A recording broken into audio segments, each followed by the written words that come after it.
Sure that everyone is seated. Everyone should try and find a seat, please. I thank you all.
Feel better.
Please, let's clear away from the walkway. Her Excellency, the First Lady, will soon be here.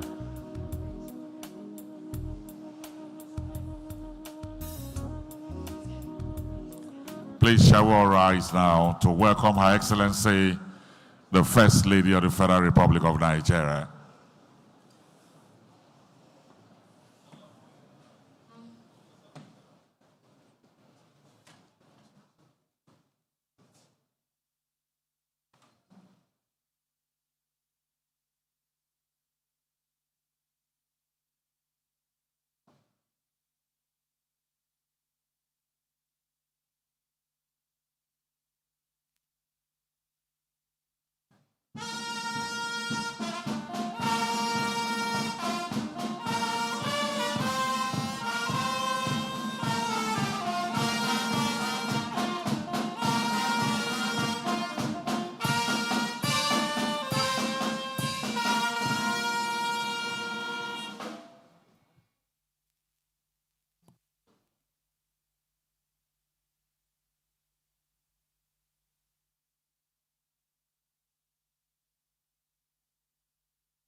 The national anthem, please.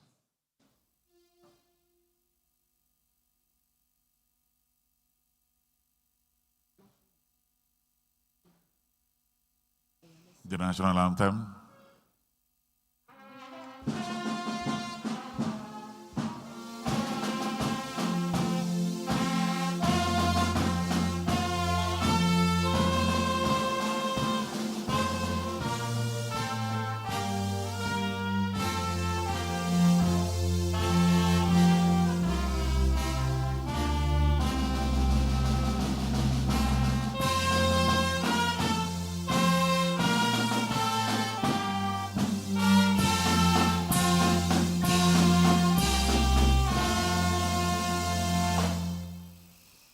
We'll be inviting the head of Khan and the head of the Muslim community to please step forward here to give us a short prayer.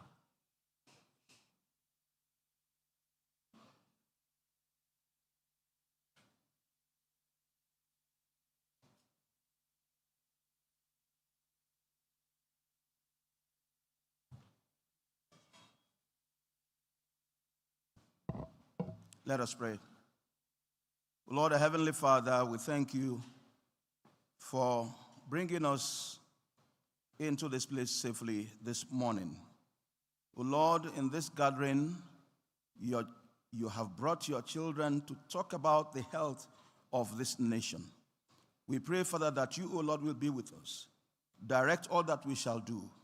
Direct our speeches, our thoughts, our actions. May all that we shall do here go according to your will. And may your name be praised at the end of this meeting. In the name of Jesus Christ, our Lord and Savior, we have prayed our Lord's Prayer. Our Father, who art in heaven, hallowed be thy name. Thy kingdom come, thy will be done on earth as it is in heaven. Give us this day our daily bread, and forgive us our trespasses, as we forgive those who trespass against us. And lead us not into temptation, but deliver us from all evils. For thine is the kingdom, the power, and glory forever and ever. Amen.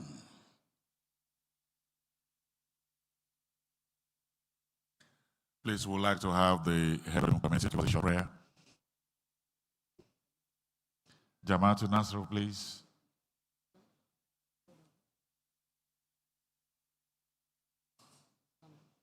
Okay, he's on his way, please.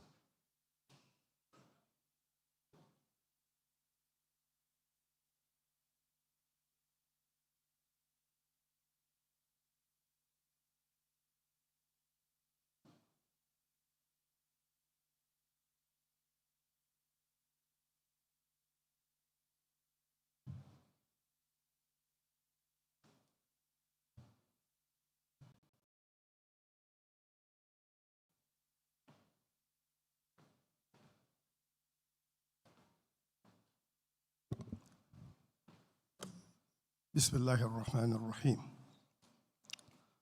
All praise and adoration are due to Allah, the exceedingly merciful and greatly beneficent.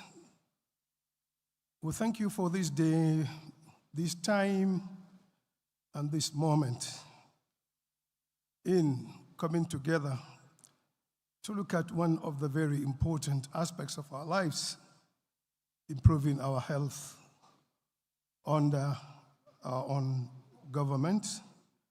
May Allah grant us strong health, good health in our nation, in our leadership, in the elderly, in the men and women. We ask you, O Allah, to grant us peace and security in this country. Allah, correct all the iniquities, all the shortcomings, all the troubles, for you have the power, the might. You can overpower whatever is a challenge, overpower all challenges facing our own nation. Keep us together, keep the unity of this country together, guide our leaders aright, and let us always see in the future a good ending, and to be able to tell a story of the past of challenges that you have saved us and you have granted our country togetherness. We ask you in Bismillahir Rahmanir Rahim.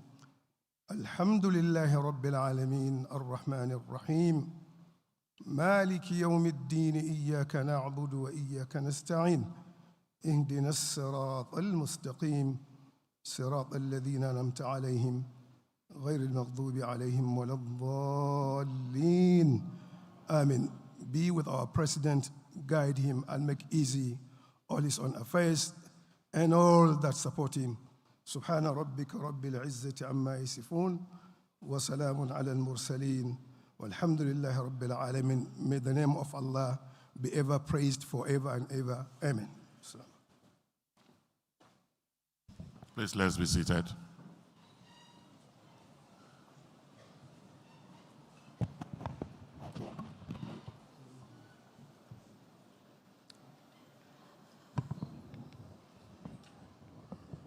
Your Excellency, the First Lady of the Federal Republic of Nigeria, Senator Oluremi Tinubu, CON, Yeye Aṣíwájú gbogbo ilẹ̀ Oòduà. Your Excellency, the wife of the Executive Governor of Kwara State and Chairperson of the Nigeria Governor Spouses Forum, Ambassador Professor Olufolake Abdulrazak. Her Excellency, Barrister Chioma Uzodimma, First Lady of Imo State and the Chairperson, First Ladies Against Cancer. Wife of the Chief of Staff of the President, Mrs. Salamatu Gbajabiamila. The Coordinating Minister for Health and Social Welfare, Professor Muhammad Alipate, CON. Honorable Minister of State for Health, Dr. Ishak Ajikule Salako. Permanent Secretary, Federal Ministry of Health and Social Welfare, Daju Kachalob, MNI. Directors, heads of parastatals within the confine of the Federal Ministry of Health, you're welcome here. We also welcome state coordinators, state commissioners of health, you're also welcome. Our royal fathers, for which we are gathered today, your royal highnesses, your eminencies, your excellencies, very distinguished traditional rulers and religious rulers, honorable ministers and heads of MDAs, representatives of diplomatic partners, members of the diplomatic corps, our development partners and stakeholders, members of the esteemed stakeholders of the health sector, members of the fourth estate of the realm the media represented here, Your Excellencies, all very distinguished guests, ladies and gentlemen. It is with profound honor and a deep sense of national responsibility that I, Mojima Konchola, and Ebere Young welcome you to the historic gathering, the National Traditional and Religious Leaders Summit on Health 2026, convened under the theme, the role of traditional rulers in advancing the renewed hope agenda for the health sector.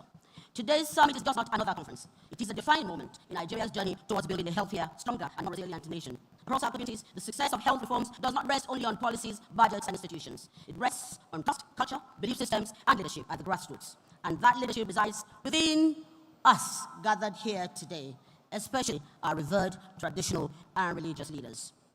We welcome you to this as we build as custodians of values, conscience of our communities, and the most trusted voices in our society. History has shown that when traditional and religious leaders stand in one unity for health, communities listen and resistance fade, and lives are saved from immunization campaign to outbreak of any other disease going forward. And so today, as we gather here, on behalf of the organizers, it is indeed my honor to welcome you to the National Traditional and Religious Leaders Summit on Health 2026. May our deliberations translate into healthier communities, stronger institutions, and a renewal of hope for every Nigerian family. You're welcome, Your Excellencies. My name remains Mojima Konchola. Today, yes, I think I want that applause. Thank you. Thank you, the mother of the nation, because I heard your clap the loudest. Right. Without any other business for now, I will, on behalf of all of us, invite for the welcome address the Honorable Minister of State for Health and Social Welfare, Dr. Ishak Adekunle Salako.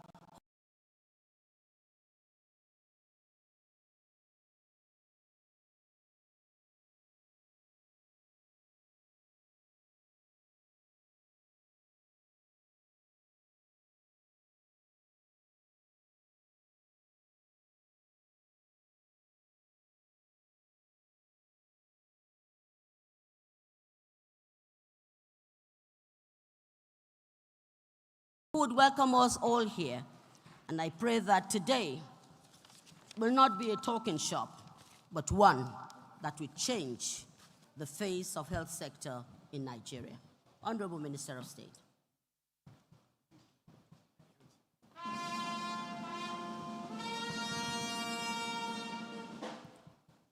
Thank you very much, our ageless Auntie Moji. His Excellency, the President and Commander-in-Chief of the Armed Forces, Federal Republic of Nigeria, President Bola Ahmed Tinubu, GCFR. Her Excellency, the First Lady and Mother of our nation, Senator Oluremi Tinubu, CON, the wives of our governors, particularly the wife of the governor of Kwara State and the wife of the governor of Imo State. Permit me to use them as point of contact to all the spouses, the wives of top government functionaries who are here present. The Honorable Coordinating Minister for Health and Social Welfare, my dear brother, Professor Mohammed Ali Pate, Permanent Secretaries, Director Generals, CEOs, top government functionaries, His Imperial Majesty, Oba Adeyeye Enitan Ogunwusi, CFR, Aroli of Odua, the Oni of Ife.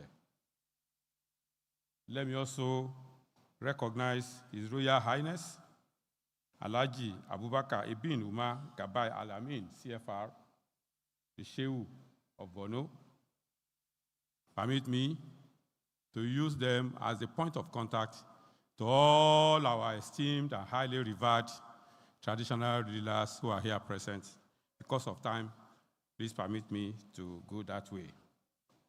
Let me also recognize all our religious leaders using the President of the Christian Association of Nigeria, Most Reverend Daniel Chukwudumebi Oko, and the Secretary General of the Supreme Council for Islamic Affairs in Nigeria, Professor Ishaq Oloyede, as point of contact to all our religious leaders who are here present.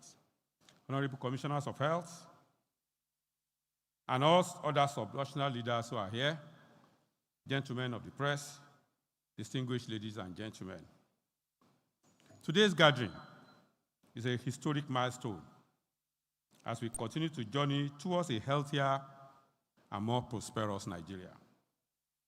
This summit is convened to serve as a flagship social leadership pillar of the Renewed Hope agenda of President Bola Ahmed Tinubu. The Federal Ministry of Health and Social Welfare continue to take concrete actions, moving beyond just policy conversations, as we today engage our apex gatekeepers as key enablers of our health reforms through the Nigerian Health Sector Renewal Investment Initiative, which aligns federal, state, and partner commitments towards universal health coverage. It is therefore my singular honor and privilege to welcome everybody, especially our First Lady, our Mama, Her Excellency Senator Oluremi Tinubu, and other top government functionaries, our traditional leaders, our religious leaders, to this summit. I welcome all of you from across the four corners of Nigeria to this very important occasion, an important mechanism for two-way dialogue in our commitment to govern and transform the Nigerian healthcare system through inclusive leadership, constructive feedbacks, and periodic engagements across all status of the Nigerian society. I thank you most sincerely for honoring our invitation. A critical component of our public health agenda is combating food insecurity, especially in hard-to-reach communities. The National Community Food Bank Program, championed by Her Excellency Senator Oluremi Tinubu, CON, which we are proud to see come to fruition today, demonstrates the unwavering commitment of the First Lady to achieve zero hunger in our country. This initiative promotes the health vision of the Renewed Hope agenda by addressing the nutrition gap as a vital complementary initiative for preventive, curative, and rehabilitative healthcare, recognizing that global health and good health outcomes are driven by good nutrition. Through this program, we hope to safeguard our children's cognitive and physical development, a critical investment in the future of our country, and to also foster community accountability by requiring community leadership for uptake. The food banks will ensure that most vulnerable Nigerians have access to essential nutrition, thereby reducing the burden of preventable illnesses. We are highly honored and inspired by the presence of the Mother of the Nation and her leadership, Her Excellency Senator Oluremi Tinubu, the First Lady of Nigeria, who is promoting the #1 agenda of Mr. President, which is food security. The First Lady's unwavering commitment to the welfare of Nigerian family is clearly being demonstrated by her many committed and passionate interventions through the Renew Hope initiative. This flag off of the advocacy and awareness campaign for the National Community Food Bank Program is another demonstration of our deep devotion to the health and well-being of the average Nigerian. On behalf of all of us in the health sector, I thank you, ma'am, our Chief Public Health Promoter, for this high-level intervention to reinforce the nourishment of our citizens as a central matter in the Nigerian social agenda. In setting the agenda and the stage for this important national dialogue, let me state the objective of this engagement that we benchmark ourselves against at the end of the National Traditional and Religious Leadership Summit. The goal is to transition from government-led reform to community-owned healthcare system for better outcomes by building awareness and ownership in order to deepen our traditional and religious leaders' understanding of the Nigerian health sector renewal investment initiative, which is the operationalization of Mr. President's health vision under the Renew Hope agenda. We hope to strengthen community engagement by amplifying your roles as our religious and traditional leaders in promoting trust, accountability, and drive the demand for healthcare services, especially for public health interventions like routine immunization, screening services, safe motherhood, family planning, nutrition, and other areas to secure family health. And we also want to secure strategic partnerships to formalize a high-level commitment between government and our gatekeepers of community norms. Without any contradiction, evidence has shown that when traditional and religious leaders are engaged meaningfully in the design, implementation, monitoring, and evaluation of health interventions, service uptake increases, health outcomes improves, and trust, including accountability, are strengthened, especially where former health systems have limited penetration. As an example, during the 2024 polio outbreak responses in Nigeria, traditional leaders resolved 65% of reported vaccine refusal across 17 northern states. In Adamawa and Kebbi, resolution rates reached 92% and 84% respectively. Through our traditional and religious leaders' involvement in community engagement and mapping, programs enumerated over close to 1 million under 5 children were vaccinated and against preventable diseases. Therefore, to ensure this meeting is productive, I would like to humbly invite you to engage in conversations in the following channels: through structured plenary feedbacks, panel dialogues, defining action pathways, and through the commitment of a communique that will be arrived at the end of the day.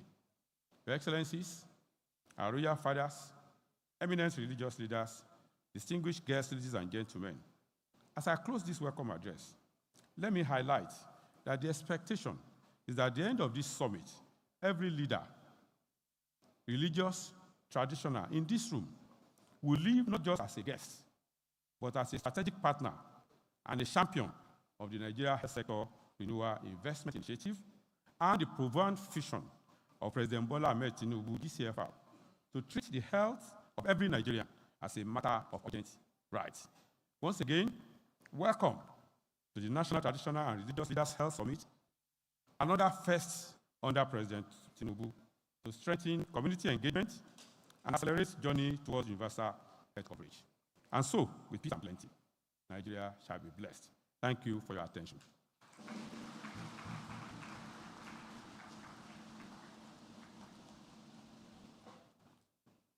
The Honorable Minister of State, Dr. Isaac Adekule Salako, can we appreciate him, ladies and gentlemen?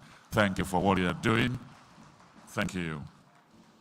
Your Excellency, the First Lady, and all excellencies here, Your Royal Highnesses, Royal Majesties, and eminent religious leaders that are here, invited guests, ladies and gentlemen.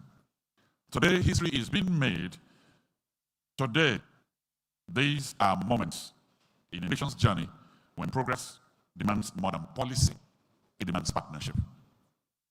Healthcare transformation cannot be legislated into existence alone. It must be embraced in our homes, reinforced in our communities, legitimized by trusted voices. And that is why this summit, convened by the Federal Ministry of Health and Social Welfare, is historic. For the first time at this scale, the custodians of our culture and the shepherds of our faith stand side by side with policymakers to forge a united front for the health of our people. So if you say we have a battalion where the power of tradition and the power of faith is standing to protect the Nigerian people, you'll be right. So, Your Excellencies, let me welcome here His Highness Malam, His Royal Highness Malam Ahmed Nuhu Bamali, CFR, Emir, representing His Excellency, His Royal Highness, the Sheikh of Borno.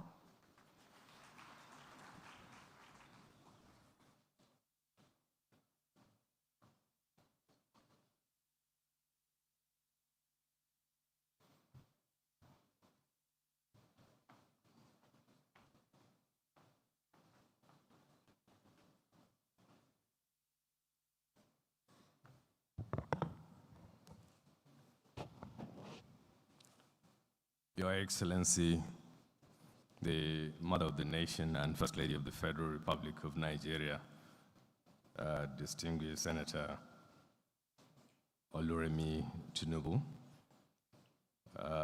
Your Excellencies, the Honorable Ministers, especially the Coordinating Minister of Health,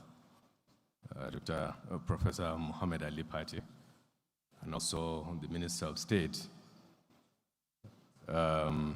Dr. Isaka Razaka Diokule, eminent traditional rulers, especially let me recognize His Majesty the Oni of Ife and other eminent traditional rulers, wives of the governors, and also religious leaders, the leadership of Khan, as well as Jamaat Nasrul Islam. Ladies and gentlemen, Assalamu alaikum wa rahmatullahi wa barakatuh. I'm standing here today representing two eminent personalities, His Eminence the Sultan of Sokoto, who is unavoidably absent out of the country, and also the Sheikh of Borno. So I'll read the speech of His Highness Sheikh of Borno, Al-Hajj Abubakar Ibn Garbay Al-Amin Al-Kanemi. So I hereby read the speech. I'm delighted and honored to address the esteemed assembly on behalf of traditional leaders across the Federal Republic of Nigeria. I extend warm greetings from palaces, emirates, chiefdoms, and traditional councils throughout our nation. We are unified by a common duty to safeguard health and well-being of our people. This summit is convened at a pivotal juncture throughout Nigeria. We are confronted by persistent public health challenges, including vaccine, preventable diseases, maternal and newborn mortality, malnutrition, and emerging outbreaks. These issues disproportionately affect our most vulnerable communities. As custodians of culture, trust, and grassroots influence, our traditional leaders must assume an active role in the nation's health agenda. Traditional institutions represent the closest governance frameworks to the people. Our authority is founded not only on traditional and cultural traditions, but also on ongoing engagement with households, families, and communities. This distinctive position imposes upon us a moral obligation to promote positive health behaviors, dispel harmful misinformation, and collaborate with governmental entities and partners in delivering life-saving interventions. Distinguished participants, the achievement of universal health coverage and the elimination of diseases cannot rest solely with governmental entities. It necessitates trust, dialogue, and community ownership, domains in which traditional and religious leaders are essential. As we conclude this summit, let us ensure that our resolutions are translated into actionable initiatives at the community level. Let us return to our domain as ambassadors of health, equity, and hope.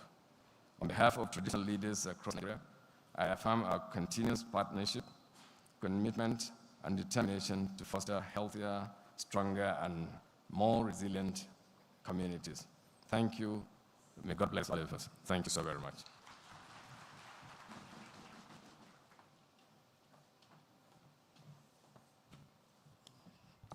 Another round of applause for His Highness, Madam Ahmed Nuhu Balani, CFR, Emir of Zawzaw. Yes, indeed, he justifies why we're all gathered here today. And in the same sense, I'd like Your Excellencies, very distinguished ladies and gentlemen, to invite His Imperial Majesty Adeye Enito Ugunsi, CFR, the Ooni of Ife, Arole Odua.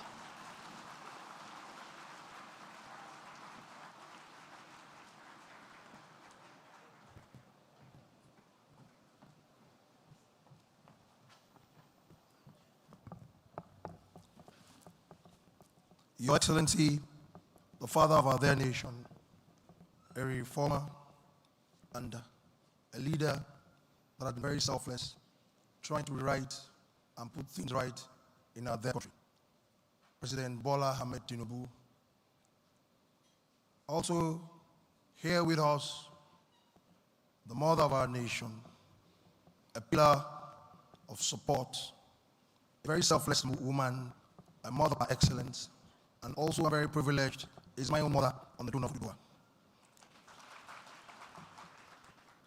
What is happening in our country today is something that's never happened. And I want to thank all the organizers for putting this thing together. It is about time for us to go very practical as a nation.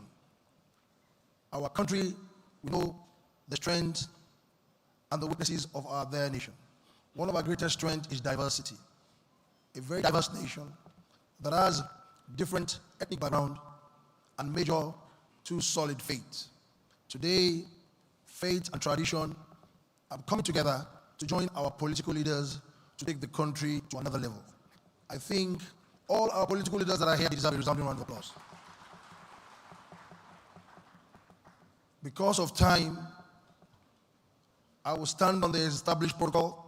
But for me, I am not very satisfied the way we have actually honored our very selfless mother, who has actually put this initiative together, who is at the driving force, who is leading this initiative on behalf of all of us. Please, please, please give her a resounding round of applause.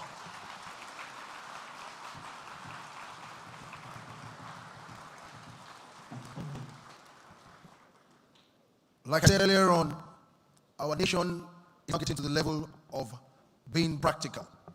This is the only way forward for our nation. Every time our political leaders, they move around the country, based on our constitution, once in 4 years, they do very wide and vast campaign, and it's always a one-off. But at the end of the day, they leave behind the traditional institution and the people that are in charge of our faith and beliefs. Every day, we see our people going to mosque, also going to churches. They converge and pray for betterment and a whole lot of good things that will happen to them. It is about time for us to see how we can all partner and take our nation to another level. This round, I had a small engagement with the Honorable Minister for Health just now, and he himself confirmed that indeed it's about time. For me, I'm not young in this country, and I know a lot of people are older here, and a whole lot are even younger. I have never seen this kind of gathering ever in this country. This gathering will really help us so that it will not turn to a normal talk show and jamboree. We need to do a lot of follow-up and a whole lot of peer review concerning how to take our country to another level. The food bank initiative is welcome development, and from the traditional institution, we can assure you that we are the closest to our people. We don't have our palaces. That's the center of convergence for any community. That is the center where everybody rallies around the community. It's about time for our political leaders to utilize the strength in us for us to better the lives of our people. Also, our faith-based organizations from the Islamic side and our Christian leaders, we should all work together and see the positive side of our dear country. It's about time for us to see that our country is way bigger than all of us. Our country is way bigger than whoever that probably might think Nigeria belongs to him or her. Nigeria belongs to all of us. We should talk positively. We should work together in tandem to make our country a better place. On this note, I want to thank all of you for coming. Let us all come together as partners and make Nigeria a great nation. God bless us and God bless our dear country, Nigeria.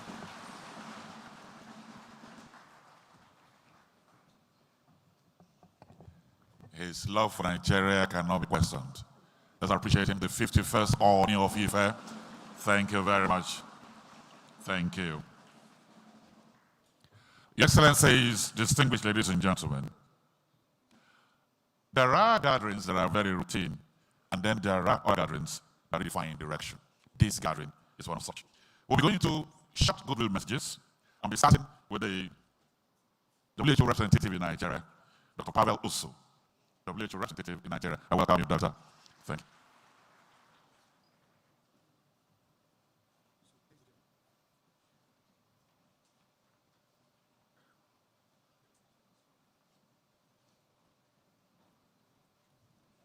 Good morning, Excellency, First Lady of the Federal Republic of Nigeria, Senator Oluremi Tinubu, Excellencies, Foreign Minister, Minister of States, religious leaders, Royal Highnesses, allow me to stand on the protocol for the sake of time. It's a great pleasure to join the summit and witness the leadership of traditional religious leaders as we, as a society, as partners, advance the journey towards better health outcomes and universal health coverage. Let me begin by expressing sincere appreciation to Her Excellency, the First Lady, for convening this summit in such a critical moment in our collective efforts in advancing universal health coverage. Achieving UHC requires a whole society approach, and the influence the traditional religious leadership has in shaping positive health-seeking behavior, promoting immunization, ensuring community trust and ownership of the health initiatives is paramount. On my behalf, also on behalf of the United Nations in Nigeria, many representatives are here in the room. Also, many partners like Gavi, Global Fund, and other development partners which are honored to collaborate with the authorities at the federal and state level through a sectoral approach. Allow me to once again highlight that the engagement of traditional leadership institutions in Nigeria is an example which we cannot see in many countries. And this is something which is a great asset for the health sector, for the health system, for the opportunity to advance, promote health, and protect the communities. The outstanding initiatives with Nigeria Health Sector Renewal Investment Initiatives, the MAM initiatives, reproductive maternal child health initiatives, but the entire primary health care revitalization agenda is really moving fast towards better results and measurable results in health outcomes and also the parameters of universal health coverage. I'd like to recognize the steadfast leadership of traditional and regional leadership at the local level in advancing the primary health care improvement platforms in progress made for the introduction of vaccine-derived poliovirus, but also other vaccine-preventable diseases, strengthening routine immunization and reducing the burden of vaccine-preventable diseases. This summit represents a pivotal step in strengthening community-driven leadership under the Renewal Hope Agenda and the Nigeria Health Sector Renewal Investment Initiatives. And your presence here underscored the understanding that health is not merely a technical or only institutional issue. It's a societal responsibility that requires deep cultural connection, moral influence, and trusted leadership. Traditional religious leadership institution occupies a profound, influential space in Nigerian society, and I was able to witness that personally, and thank you, Honorable Canadian Minister, for this opportunity when we visited the States, and also when I visited local government areas, I witnessed it myself. The voices of traditional religious leaders reach where politics, campaigns, and even health workers sometimes cannot easily reach. In journey towards universal health coverage, implementing various health initiatives, which I mentioned and the predecessor speakers mentioned, your role is not complementary, is quite central. As Nigeria continues to respond to vaccine-preventable disease outbreaks, improving surveillance, but also improving the quality of the routine immunization, we have seen the success of recent integrated campaigns for measles, rubella, HPV, all that expanded access to essential services, where the use of real data, the dashboards, has strengthened the accountability and reduced wastage, but also significantly improved the service delivery. As we approach the finish line for polio eradication and broader PH strengthening initiatives, we rely on your continuous leadership and cooperation with our most but important contribution as the development partners to address the community barriers. Your influence is extremely important, as I mentioned, reducing preventable deaths, saving lives, supporting the revitalization of primary health care across local government areas. You are uniquely positioned to mobilize communities during health emergencies, humanitarian crises, public health campaigns. Your leadership accelerates community engagement and rapid response. Together, we can accelerate progress towards resilient primary health care system and a future where every Nigerian, regardless of location, gender, age, or social economic status, has access to quality, affordable services. I'd like to reaffirm on behalf of all the development partners the commitment to support Nigeria's efforts to achieve UHC and health security. We look forward to deepening our partnership with you as the custodians of culture, faith, and community values. Thank you, and God bless Nigeria. Thank you very much. A round of applause for the country rep of WHO and endorsement that is needed going forward with this initiative. At this moment, I'd like to invite the country director of World Bank Nigeria, Matthew Price, who will give the next goodwill message. Thank you. Please adhere to the time allotted. Thank you. Here, please. Your Excellency President Bola Tinubu, Your Excellency the First Lady Oluremi Tinubu, most of your traditional rulers and religious leaders, Excellencies, ladies and gentlemen, good morning, and please permit me to stand on existing protocols. Nigeria's surest path towards its aspirations of becoming a trillion-dollar economy is in the level and quality of investment in its people. Nigeria has been making excellent progress in providing health services for all through a sector-wide approach under the leadership of HM Pate. I had the pleasure not long ago of witnessing the signing of the Health Compact that brought together all stakeholders, including traditional and faith leaders, in a commitment to improving health outcomes. The World Bank's analysis suggests that the greatest remaining opportunity for accelerated gains lies in investing in early childhood in a coordinated way, beginning from pregnancy and continuing through the early years when health, nutrition, water and sanitation, caregiving, and early learning together shape lifelong outcomes. Religious and traditional leaders play a critical role in influencing household practices and gender norms, including caregiving practices, nutrition behaviors, women's decision-making, and early stimulation that determine whether services translate into real development outcomes. The World Bank is proud to work with the government and people of Nigeria and with other partners to help improve these outcomes for all Nigerians. Faith institutions and faith actors are essential to translating these national commitments into real change in households and communities. Please count on our support as you move forward. Thank you.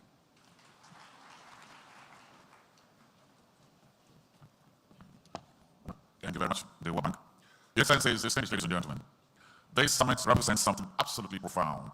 It affirms the fact that health of a nation does not reside only in hospitals, but also resides influence by trust, moral authority, and cultural legitimacy. And all the cultural legitimacy and moral authority reside in this room today. This is how we'll be going. We'll have a short video, National Community Food Bank Program, and immediately after, Dr. Muyi, the director of the NPHCDA, will put on here to address us. But let's have the video first.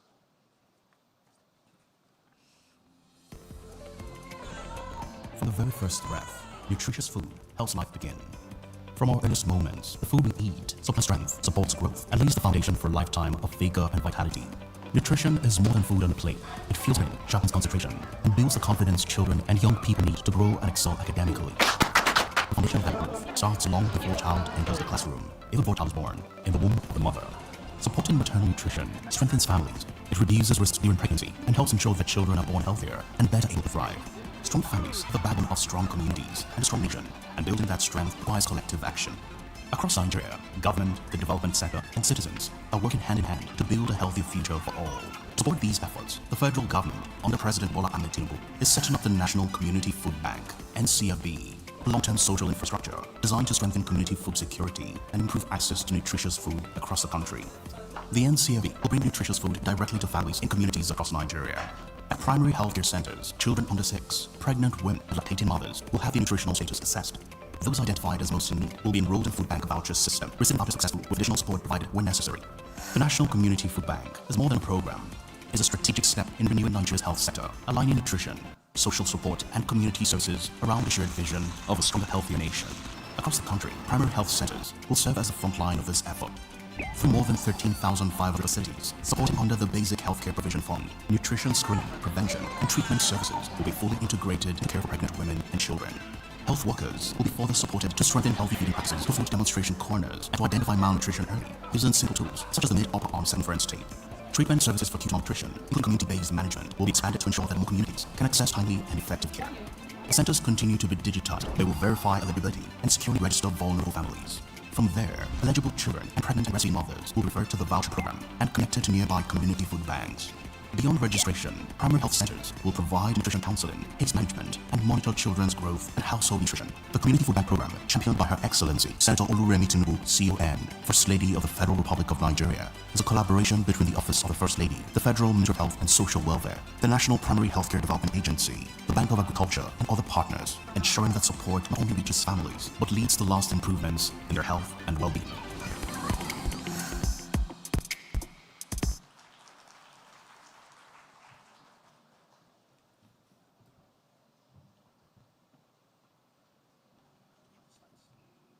Yes, sir. Now we go to his side.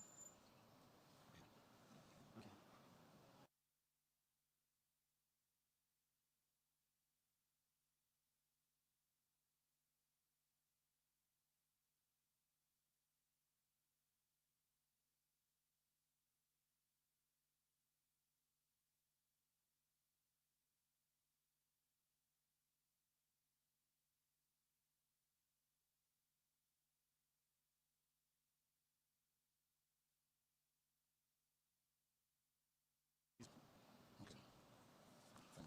Sir, if you rest. It's okay. Your Excellency, Ma, the First Lady of the Nation, Senator Oluremi Tinubu, all other excellencies present, honorable ministers, and of course our very respected royal fathers and religious leaders. Good morning. I will spend a few minutes just to describe the National Community Food Bank intervention that Her Excellency is championing. A lot of that work was already done in the video that was shown, so I will be repeating some of what was already said there. Well, while I tried to work, I think it's gone to the beginning again, I'm going to need some help. But basically, you will all recollect that part of the 8-point agenda of Mr. President is a number of things. One of them is to boost agriculture and food security, but also to, it will be great if it makes work, so that they can say it, yes, is to boost agriculture for food security, but also to invest in health and social investments. So what this intervention really does is to focus on those parts. That's what our High Excellency is trying to contribute. So the National Community Food Bank intervention, has mentioned in the video, really serves to solve acute food needs of the most vulnerable families within our communities. Sourcing locally produced nutritious food items and making them available in a very well-managed process and described for these families. It targets children from birth to 6 years old, as well as pregnant women. So our fathers, this is not for us, this is for women and children. Our Excellency is very particular about that and wants to make sure that food is to the people who should need it. Breastfeeding women, of course, well, because as we heard, nutrition even starts from pregnancy. There are a number of different entities that are partnering to implement this. The Office of Her Excellency, the First Lady, will provide overall leadership and direction to the program, as well as high-level advocacy, which is getting kicked off today. And of course, that will be cascaded down to the offices of the First Lady of the States. The Federal Ministry of Health and Social Welfare, under the leadership of the Coordinating Minister and the Minister of State, will provide the policy and programmatic overview and management for this, but also the resource mobilization and coordination of the intersectoral effort, because there are multiple sectors that will be involved. The Ministries of Agric, Budget and Planning, Women Affairs and Youth Development will participate in the task force that is implementing this, because they'll have respective roles in terms of making the resources available, but also reaching the vulnerable families that this is targeting.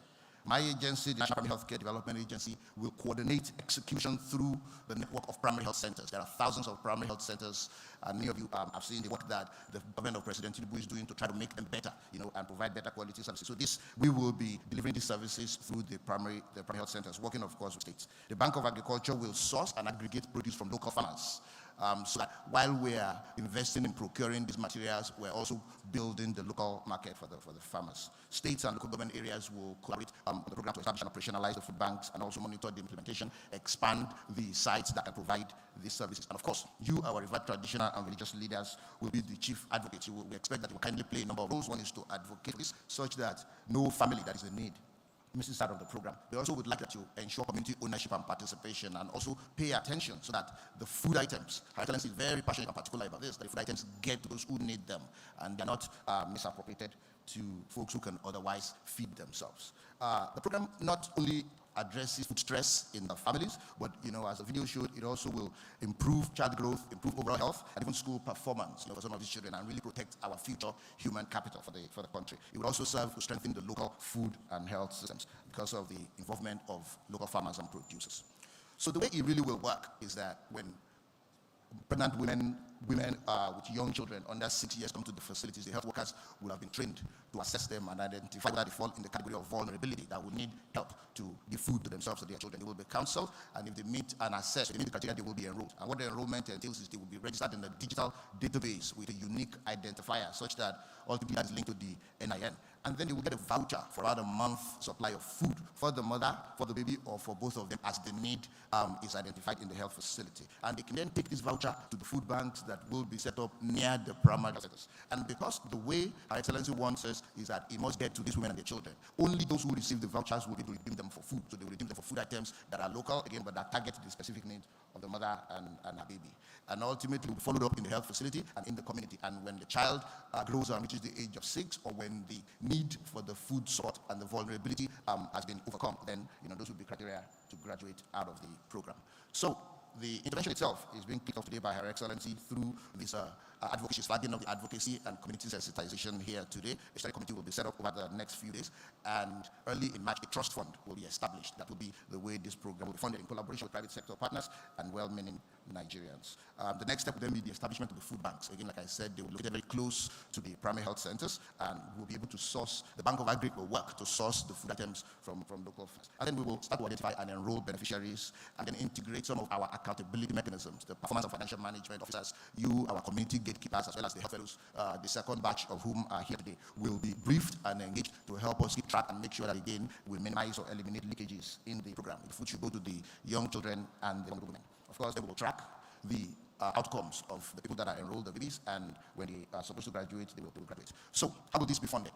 A trust fund will be set up to be chaired by Her Excellency, but it will be housed in the Bank of Agriculture. The trust fund will have a contribution from well-meaning Nigerians, from the private sector, even from government at every level that wants to participate to fund this. And the idea is that as we build this out, the states themselves will participate and replicate them in some of the states. The funding will fund food procurement, the storage, logistics, and even the digital voucher system, to support the program. And Bank of Agri will be the one that will administer the funds. Again, this program is very important, and there are a number of approaches that we're taking to make sure that it will maximize success and benefit from it. Strong governance. There will be oversight from a steering committee that involves multiple actors and sectors, but also will be cascaded down up to the community level, where we would have the committee at the ward level that will keep an eye on this. The collaboration is multi-sectoral. We are really looking to community leaders for ownership and for you to build trust in the program so that the communities own it and make sure that it helps to achieve the intent that our Mother, Her Excellency, intends this. The food will be sourced locally so that it's not competing for market with the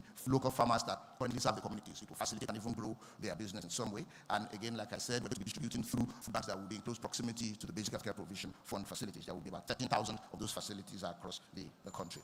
So I already hinted at some of these, but what are the roles that we're hoping that our religious and traditional leaders will play? One of them is to create awareness, help build awareness and trust and belief in the program so that Nigerians understand that this is a genuine intent targeted at vulnerable women and children by Mr. President and championed by Her Excellency. We also would ask Your Highnesses that you kindly provide oversight for the program in your community so that it is run well, it's operated well. We cannot be everywhere, regardless of what our intent is, but you are there always, and you have your community leaders that work under you that can also be deployed to manage this. Of course, we will provide the briefing necessary and the expectations and what to look out for and ways to reach out to us if there are issues that need to be flagged.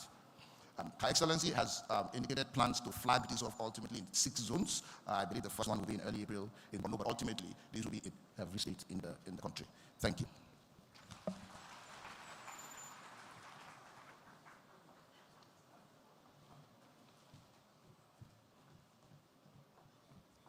Yes, indeed. Food, program, nutrition, the whole works. It's all an imperative for good health. And as we move forward to witnessing the launch of this wonderful initiative today by the Mother of the Nation, I want us all again to put our hands together for Dr. Muyi Aino. At the peak of the reduction of polio vaccine in Nigeria, it became imperative to take it to the grassroots where it belongs, and that's where, because people were misinformed, and the apathy to receive the vaccine became a concern for the world. And then God gave us a Nigerian who came home to serve, and he said the advocacy should not lie in the offices. The advocacies should be taken to the grassroots level. I'm saying this with every sense of pride. Welcome with me, the Honorable Minister and Coordinating Health Minister and Social Welfare, my brother, Professor Muhammad Ali Pate.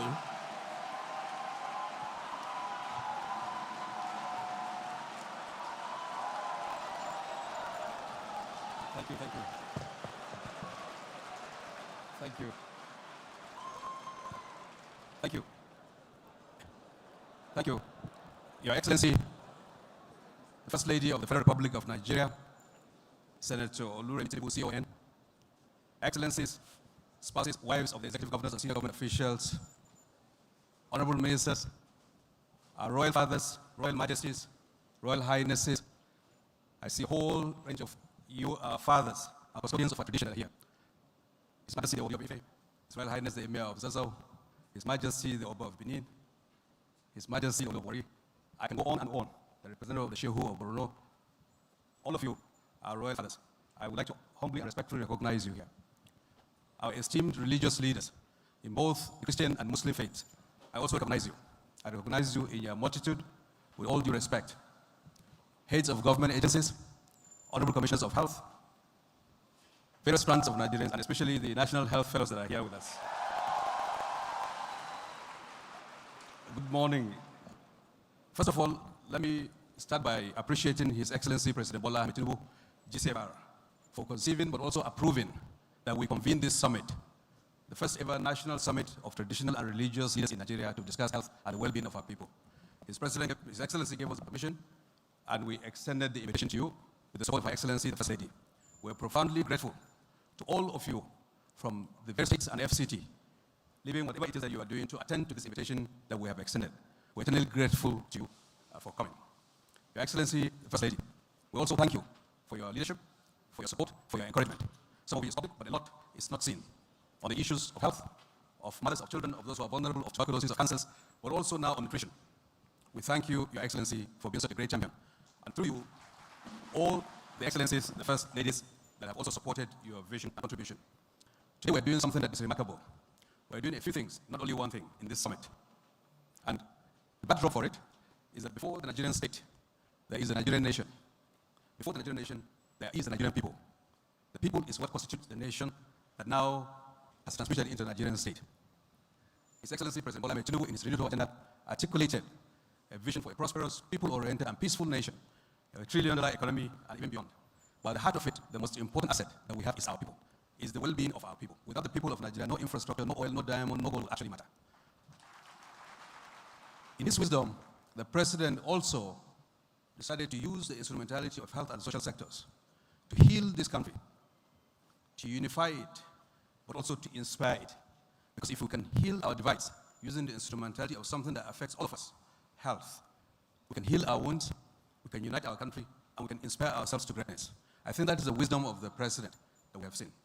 Our development partners mentioned the Health Sector Renewal Investment Initiative that the President unveiled here 30 months ago. And in the last 30 months, with the support of our various development partners, the state governors and their teams, the federal government, and of course you, our traditional leaders, we have seen tremendous progress. Whether in trying to tamp the variant polio, the Northern Traditional Leaders Committee has been amazingly successful, especially in the north where this issue is most prevalent. Whether it's in trying to address maternal mortality through MAMI, or the largest campaign of immunization, the measles and rubella campaign that has reached tens and tens of millions of Nigerian children, whether it's the human papillomavirus vaccines that have been successfully rolled out and Nigeria has the highest coverage, whether it's the revitalization of primary healthcare, where we've seen thousands of primary healthcare revitalized in collaboration with state governments, whether it's the retraining of frontline workers, where almost 80,000 have been retrained all over Nigeria, whether it's the deployment of one national health fellow in every local government of this country, where we have seen incredible energy, innovation from our youth, and now we have the second cohort that is here. We've seen our hospitals in various parts of the country be on the path to being manned. Whether it's cancer treatment, where the President has authorized, and we've fixed 3 major cancer centers, one in Katsina, Benin, Enugu, one in Maiduguri fixed, one in Sokoto, and others are in the pipeline. There are many strides, including insurance, to improve affordability, all to bring health closer to our people, because the health of our people is the most important thing. Without health, there is nothing else. So today, we've gathered so that you can hear in detail what the government has tried to do in collaboration with all the state governments and the local governments. You have signed the compact. That's one. Secondly, the nutrition issue. We build physical infrastructure because it's attractive, but there's also the gray matter infrastructure, the brain infrastructure of our children. Almost 40% of our children have stunting. Sometimes it starts from the womb. If the mother is malnourished, doesn't have enough protein or calories, the child will be small for age, will have chances of dying early, will not do well in school, and as the World Bank mentioned, the early childhood years are most important, because by the time you are 5, 10, it's too late. You can expand in size, but the brain is already developed. Her Excellency has prompted us to launch this food bank for dealing with this issue of acute malnutrition as well as the chronic malnutrition. That's an important step as well. The third element is to inaugurate later today, when His Excellency Mr. President is here, the second cohort of the National Health Fellows. All in all, to reinforce the idea of accountability. And you, our traditional leaders, not only do you get to understand what government is trying to do so that you can check the message out, but also give us feedback, because this is a dialogue. To the extent that what we're doing is correct, we can be encouraged to do more. To the extent that there are areas that we can improve, we are creating a platform so that you can be able to give us those feedback. And I think that is the spirit of today. And finally, late last year, we signed an MOU with the United States government on health, where the United States government is committed to up to $2 billion over 5 years. This was signed in December. 10% of that $2 billion, according to the MOU, the framework that we have signed, is to faith-based health service providers. So in the course of the day, you will hear how we're thinking about that. Because in our bi-religious country, malaria doesn't respect or prefer one religion or the other. As my brother Sunday, Bishop Oloha says, the mosquito bites in the mosque and it bites in the church. And whether it's HIV, TB, malaria, it doesn't discriminate what faith you belong to. So the resources are for faith-based service providers to provide healthcare services, and by faith-based, bi-religious. So we will explain that in a transparent way so that everyone is aware. The Nigerian government and the Nigerian constitution is very cognizant of our context in terms of faith. And with much respect, we will put that out so that religious organizations, Muslim, Christian religious organizations who are committed to delivering services, healthcare services, can be eligible for that. Meanwhile, the government's own contribution will continue to be providing services for all Nigerians without discrimination based on any demographic criteria. And as we move forward, I think it is also important to ensure that the conversations that we kick off translate into sustained action as we move forward. Leadership we are calling for does not end in this hall. It must live in each and every one of our communities all over this country. In that spirit, I'm also pleased to announce that we are launching soon the Inspiring Nigeria Microfilm Festival, which is a national storytelling movement that will also officially commence sometime in March. Through short films, communities across Nigeria, from traditional institutions, faith leaders, to our young people, to our national health fellows that are here, and to various health workers, will be able to share real stories of how they are confronting health challenges and driving change. Because improving the health of Nigerians is not one thing, it's not a thing that only the president can do, or his cabinet, or the governors. It's all of us, households, communities, leaders, civil society, youth, and we have our story. We have our stories. We have our own ways of engaging with the challenges and our ways of thinking of the solution. And selected entries in this microfilm festival will be showcased by state, leading to semi-final rounds and a national grand finale. And outstanding stories will receive national recognition and meaningful awards to encourage continued community leadership. So for our health fellows, if you pick on nutrition, there is a lot of story. There are lots of stories that you can be able to bring to forward, reflecting our culture as a people, connecting with the problem that we are trying to solve. And in the coming weeks, legal guidelines and participation information will also be released. Because policies guide systems, but stories inspire transformation. And let Nigeria's stories lead Nigeria's change. May God bless our efforts. May God bless His Excellency, our President, and the leadership of our country. And may God bless the Federal Republic of Nigeria. May God bless you all. Thank you very much.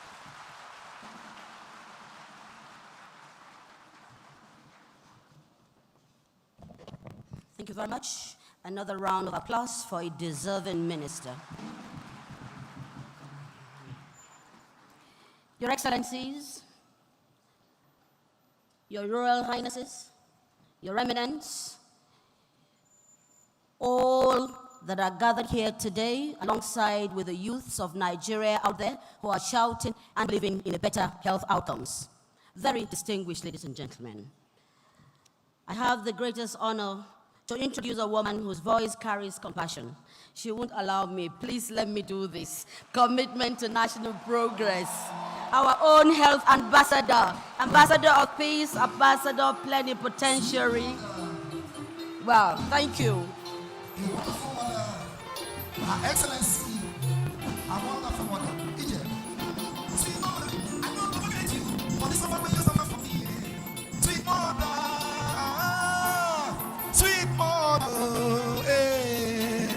all right, our wonderful mother. All right, Egypt. Thank you very much. That song is quite nostalgic because they started singing Sweet Mother when I was quite young. Thank you so much. The President of the Federal Republic of Nigeria, Commander-in-Chief of the Armed Forces, President Bola Ahmed Tinubu, DCFR. I have to do that because this is his program. The Honorable Minister, who is our chief host today, the Coordinating Minister of Health and Social Welfare, Professor Mohammed Ali Pate, CON. The Honorable Minister of State for Health and Social Welfare, Dr. Isaac Adekunle Salako.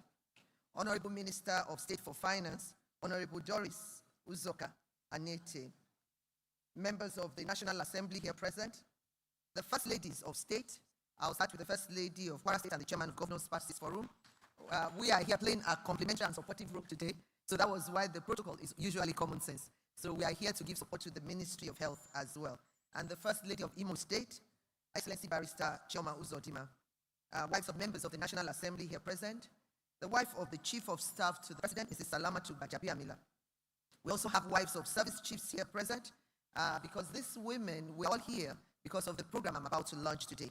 We have the wife of the Chief of Army Staff, Mrs. Safia Hassan Shuaibu, wife of the Chief of Naval Staff, Mrs. Aisha Abbas, Mrs. Ngozi Adeline Aneke, wife of the Chief of Air Staff, Mrs. Elizabeth Egbeteku, wife of the Inspector General of Police, the wife of the DGDSS, Mrs. Charity Ajayi, Mrs. Kike Lomo Adeni, wife of the CG Customs, top government functionaries, including the Executive Director, Chief Executive Officer, National Primary Healthcare Development Agency, Dr. Muyi Aino, representatives of the various donor agencies, particularly like to recognize the World Health Organization, Dr. Pavel also, and the World Bank of Nigeria, Matthew Vegis, royal fathers here present. This all is quite intimidating. I don't know where to start, but I think I'll start with the Oni of Ife. The Onirishai is Imperial Majesty Oba Emito Babatunde Adeyeye Ogunwusi CFR, Ojaja II, and the representative of the Shehu of Borno, Emir of Zauzau, His Highness Ambassador Ahmed Nuhu Bamali, CFR. This is according to the program, because if I begin to play favorite here, I'll get into trouble. So your Imperial Majesties, your Royal Majesties, your Highnesses, I salute you with the two people I've mentioned today. God, because Oba Ikodu is here, Ojam is here, I will run into trouble. All my Igbo Obis too are here. Even, you know, I'm also the Ugosimba one of them. Enugu State, I will get into trouble. So I greet all of you. Thank you so much. All our religious leaders as well. But I'll greet you through the current president, His Eminence Archbishop Daniel C. Oko, and the Secretary General of Nigeria Supreme Council for Islamic Affairs, Dr. Isaac Oloyede, National President of the National Council for Women's Societies, Princess Edna Azura. You see, because they all have members and women that are going to bring people to our food bank. So that's why I have all of them here today.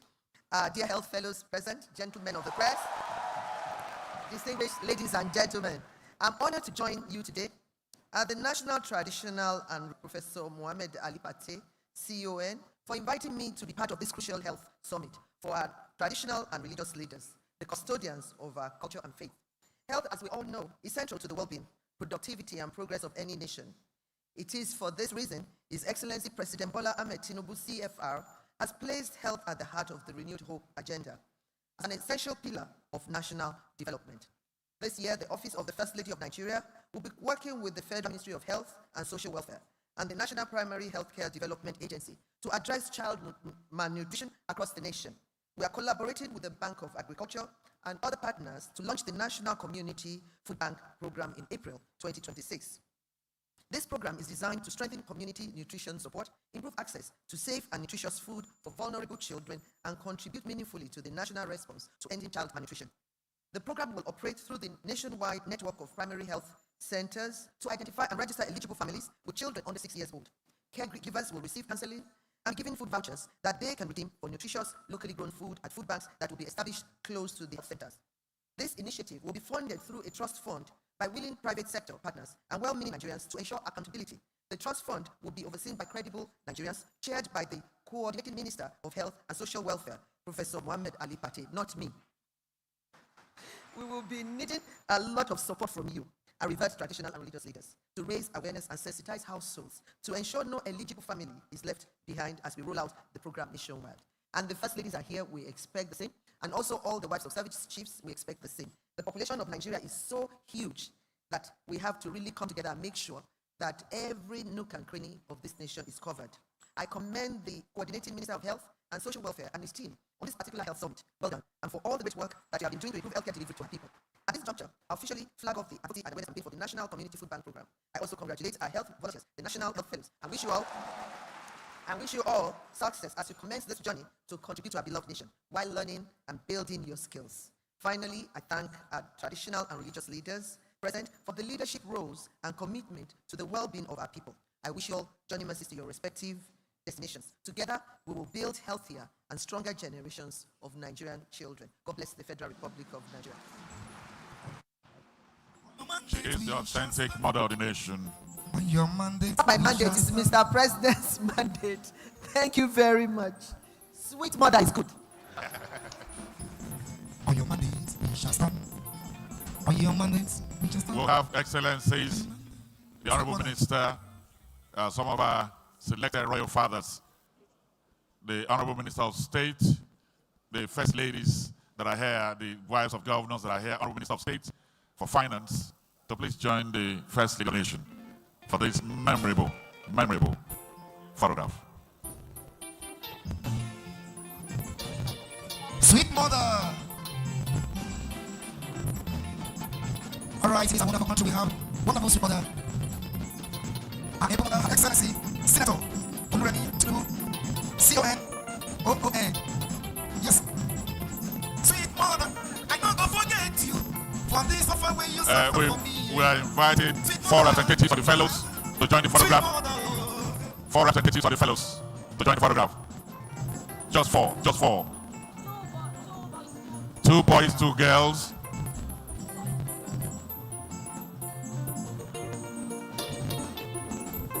A wonderful mother recognize you. Here are the girls. Yes.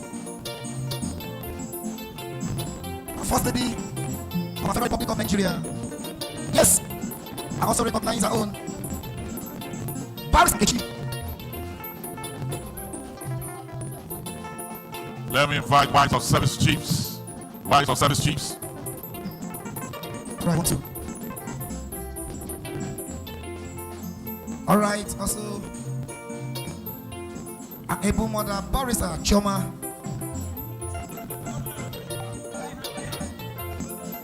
EJ. When I dey cry, my mother go carry me. She go say, my baby, wetin you dey cry, yeah, yeah. Stop, stop, stop, stop, stop, stop, make you no cry again.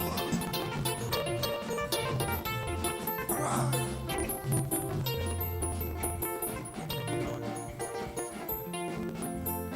Our able sweet mother.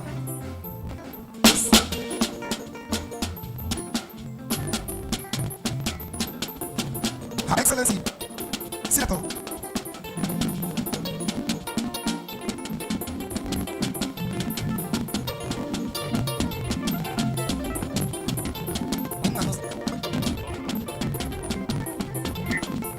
Okay, can we bring the music down? Thank you.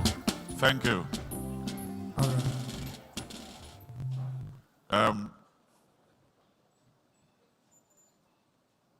We want to thank you for being part of this opening ceremony.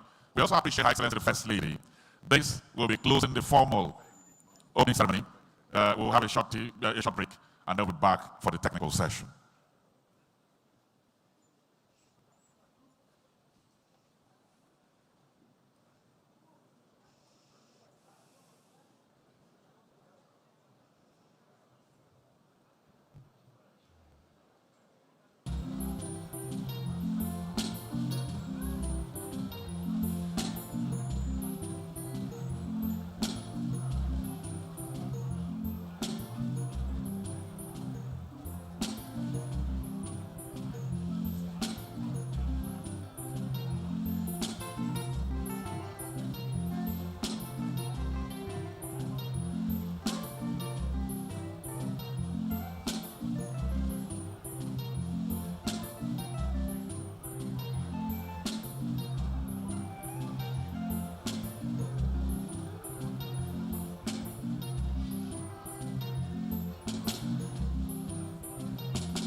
And I want to.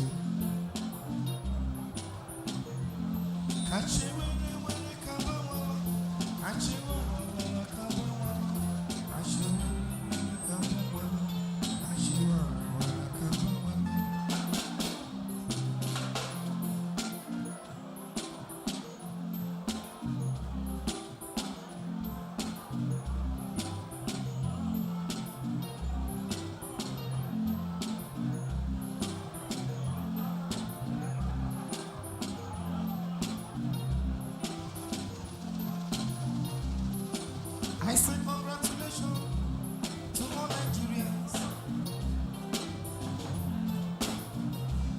Our royal fathers, His Excellencies,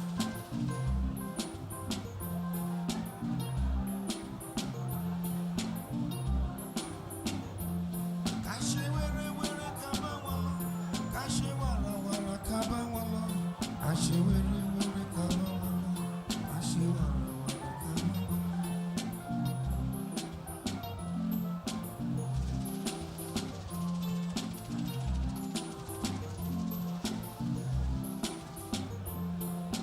All right.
Please,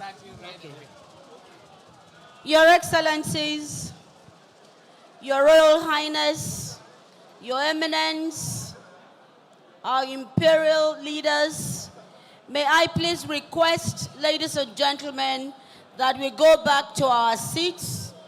The next session will commence anytime soon. In the next 5 minutes, we'll commence the next session. Please go back to your seats. Thank you. All we've done is the first session of today's program. Please go back to your seats. Very respected members of the public.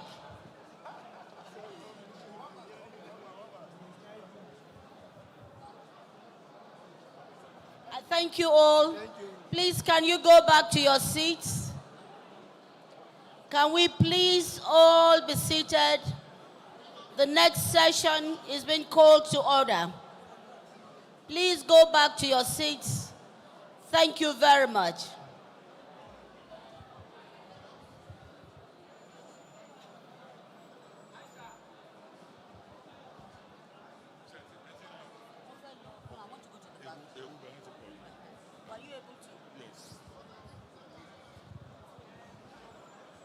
Please, let's settle down. Let's settle down, please.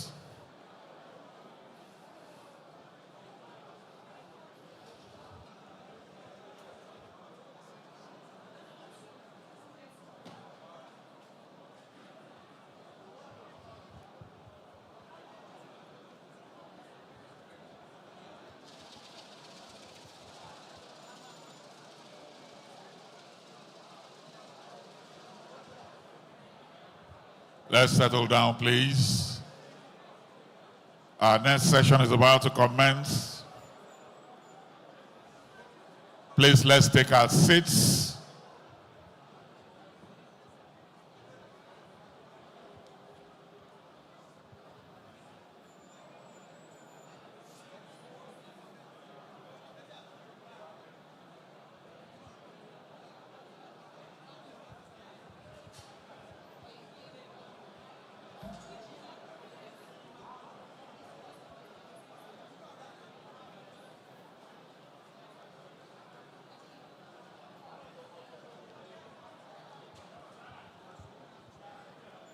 Please, let's settle down.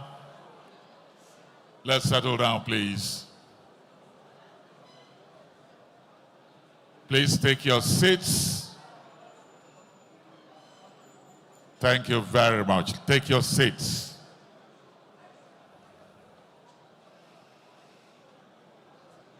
It's time for us to kick off now.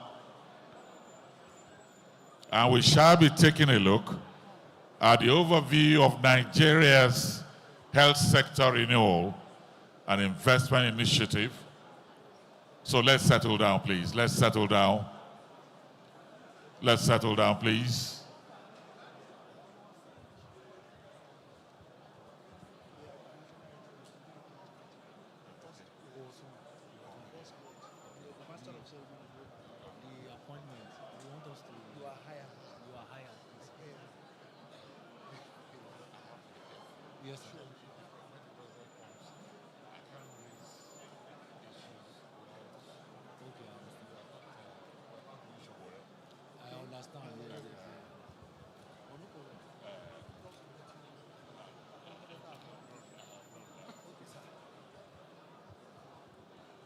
Thank you very much. Let's just settle down. Thank you.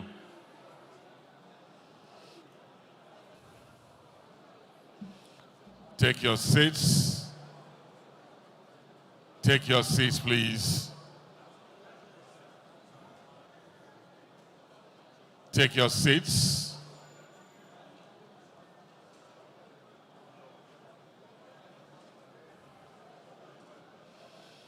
Please, let's take our seats and settle down. Let's settle down, please.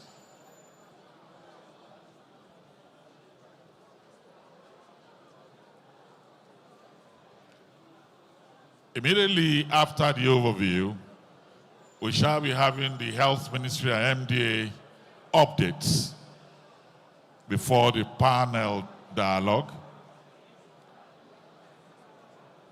The National Fellows Showcase will happen, and then His Excellency, the President of Nigeria, will be joining us. And that is when we'll be having the commitment from our traditional and religious leaders with regards to what we're here to do today. But let's settle down for now. Let's take our seats. Let's take our seats, please. Let's take our seats. Thank you very much. Thank you.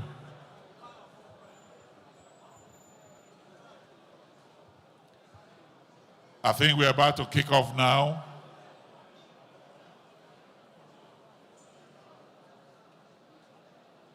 We're about to start.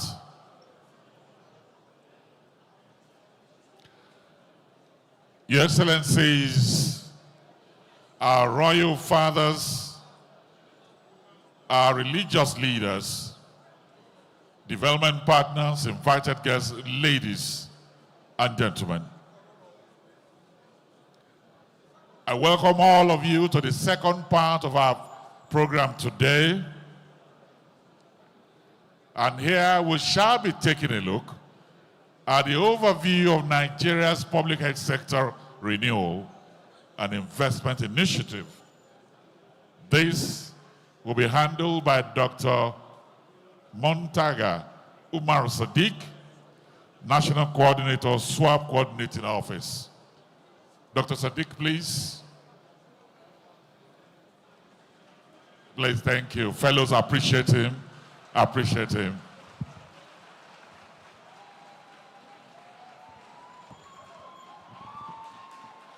They love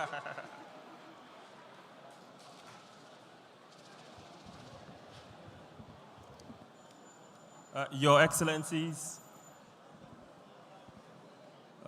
Coordinating Minister of Health and Social Welfare, other ministers present, Your Royal Highness, Your Eminences, our distinguished traditional and religious leaders, I bring you warm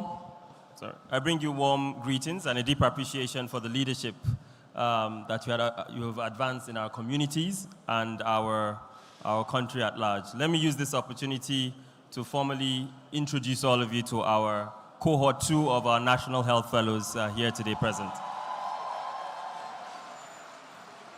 I'll make my presentation quite brief. I'm not sure this is working. I want to cover 3 things. First is to provide some color around our Nigeria Health Sector Renewal Investment Initiative, which is our health reform program that highlights our priorities. Second, and this is situated within our health reform, is as a case study, our partnership with the US government. And thirdly, translating that into what it means for you in terms of your roles in our communities. Okay. So we have a very complex, dynamic healthcare system. For context, the state of our health system, as you can see, is characterized by a number of structural challenges, right? And I think most of them are outlined here. So everything from some issues around service readiness, and this is obviously till recently, issues around inadequate and inequitable financing. We have issues around data, availability of commodities. All of this has translated into poor quality of care, suboptimal health outcomes, and lack of protection from financial risk. So following a comprehensive review of our health system, a rapid diagnostic, it was very clear that current or existing health programs were inadequate and necessitated bold innovations and a renewed framework that allows us to focus on the underlying issues to help us improve our health sector.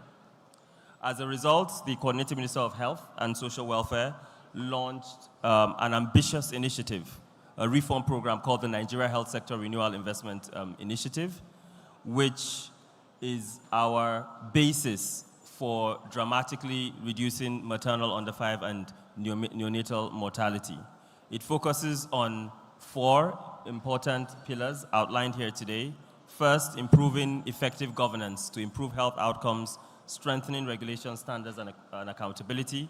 Second, it's about building efficient, equitable, quality health system to improve service delivery on the one hand, but on the other hand, financial protection for our citizens. Third is really unlocking our healthcare value chain to improve local production. And fourth is really around strengthening health security and resilience. This reform program is really underpinned by a shift towards sector-wide programming. And enshrined with this sector-wide approach are principles around one plan, one budget, one report, and one conversation. Our theory of change is, on the one hand, ensuring that our strategies advance country ownership, government leadership, working through our government systems. And so ownership and sustainability on the one hand, but on the other hand, making sure that our resources are more efficient. And we hope that all of these important principles help us to improve governance, converge resources, align efforts, and allow us amplify our impact on health outcomes. In 2003, we signed a compact with the federal government and all 36 plus 1 governors that focused on a code of conduct, a unified accountability framework to ensure that we're all rowing in the same direction as a country. More recently, the compact was expanded to include traditional and religious institutions, and so representatives signed this compact. Now, this expanded compact included CSOs, traditional institutions, religious leaders, but also the private sector and the local governments. And it recognized traditional and religious leaders as important community gatekeepers, trusted gatekeepers who can influence communities and help to promote uptake of health services. Together, this approach that advances coordination and better accountability for results have had significant strides in not just strengthening service delivery at communities and households, but also in protecting vulnerable populations. And so we have today, we'll be announcing the State of the Health reports that highlight some of these results in service readiness, service delivery use, expanding access to primary health care, increases in health insurance. And these are a number of examples of those advances. But we're seeing significant increases in the utilization of primary health care, from nearly 10 million per quarter to now 45 million, and a number of other important gains. So in last year, I think we placed and prioritized the talent of our young Nigerians, selecting health fellows in every single local government, equipping them with leadership and management skills to, if you like, develop the next generation of healthcare leaders. And I'm pleased that we have the second cohort here. The first cohort has had incredible impact in terms of community awareness, education, revitalizing facilities, maternal and child health, sanitation, disease prevention, digital health, and many other areas. As Nigeria progressed its health reforms, the US government introduced a new global health policy, shifting from funding ad hoc NGO projects to more direct government-to-government partnerships. It also included a focus on frontline service delivery, and so frontline health workers, drugs, diagnostics, but also aligned with our sector-wide principles of government leadership, country ownership as well.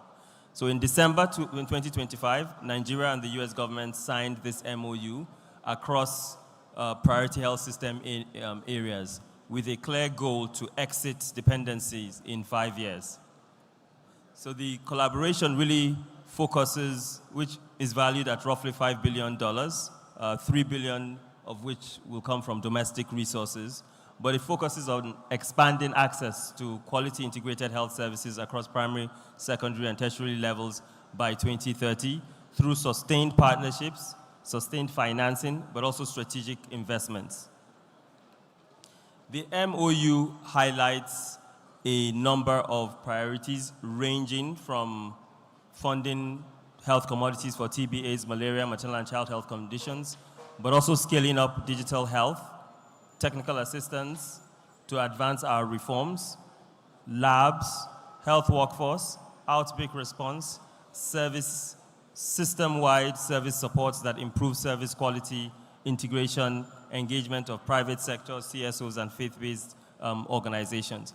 I wanted to spend a minute doing a deep dive on the faith-based organizations, because I think this will be the basis for a lot of the conversations we'll have later on today. 10% of the US government funding will go towards providing service delivery at the front lines through faith-based organizations. And what is important here is obviously this is regardless or quite agnostic to the faith, but it focuses on service delivery, right? So partnerships with public facilities, strengthening service delivery at the front lines. There will be an opportunity to think through the service delivery models that can help to advance our ability to improve health outcomes. We believe that the success of the Health Sector Renewal Investment Initiative and US partnership depends not only on government plans, but on trusted leadership to guide communities.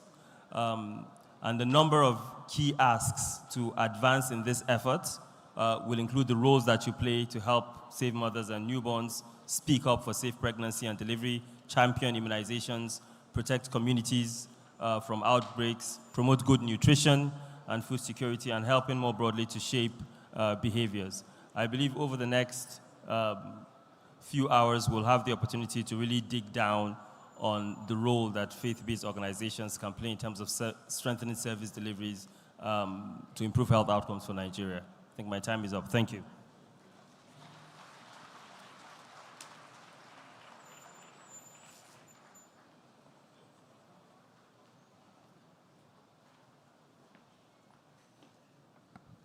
Thank you very much, Dr. Sadiq.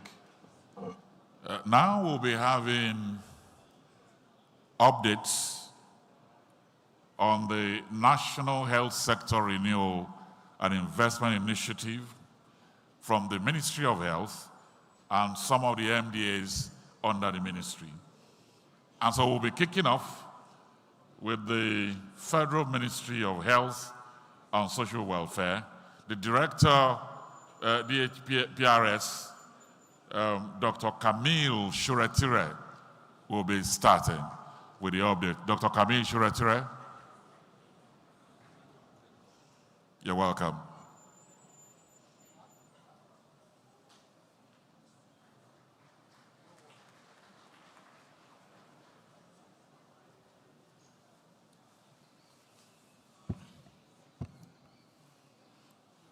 Your Excellencies, Royal Highnesses, distinguished guests, ladies and gentlemen. I'm here to talk about where we are in terms of what does the data say. Dr. Muntaka has just told us about the various interventions that are ongoing and those that are in the pipeline that will be supported. But ultimately, when this is done, we will need to look at the data to see from where we're coming from and where we are. Have we made progress or not? But with what I'm going to present, we have made significant progress. That is my opening statement. Thank you. So the first slide I'm showing, we're comparing 2024 and 2025. To look at the facility delivery, number of our women that have gone to the health facilities to deliver their babies, and their access to the right set of health professionals that are supposed to support them in ensuring a safe delivery. Most of our states, as you can see, except for 4, that exceeded the 5% that we put as an acceptable difference between what happened in 2024 and 2025. But largely, we have made tremendous progress. And that is why on this occasion, our traditional rulers and religious leaders, we need to help us intensify advocacy to ensure our women don't deliver at home, but they go to the health facilities where these women and their unborn babies, when they are born, have the best facility. Next slide, please. So, here, when the current administration came on board, we look at the situation of our maternal health, newborn health, child health. And from all we have gathered, we identify a number of local government areas. We call them the MAMI local government areas. There are about 172 local government areas, where more than 50% of women that die at childbirth or babies that die shortly after delivery actually occur. As a result of that, the current administration, through the Health Sector Renewal Investment Initiative, brought this initiative of MAMI interventions, where we focus on the country, but especially those 172 local governments, to go deep into the areas, know what are the factors that have made them to be the most dangerous local governments where a woman can deliver in our country. And I have good news for you. 1 year of intervention, comparing where we're coming from, the year 2023, the first rows we are seeing, we've moved from 525, about 600,000 down. Now we have up to 788,000 women that have been able to experience skilled birth attendance. That is, when they go to deliver, they are exposed to the right set of professionals who conduct such delivery and care for them at birth. So we have moved. More people, more service providers to help our women. The next one talks about the mortality rate. How our women die as a result of complication of at birth. And what we have, from the analysis we've done, we've had more than 10% reduction from 2023 to 2025. This did not happen by accident, but by committed, dedicated interventions that we have deployed across the country to support our health workers, to support our health facilities, and ensure our women are exposed to the best. And the line graph also showed that our women, our babies are surviving.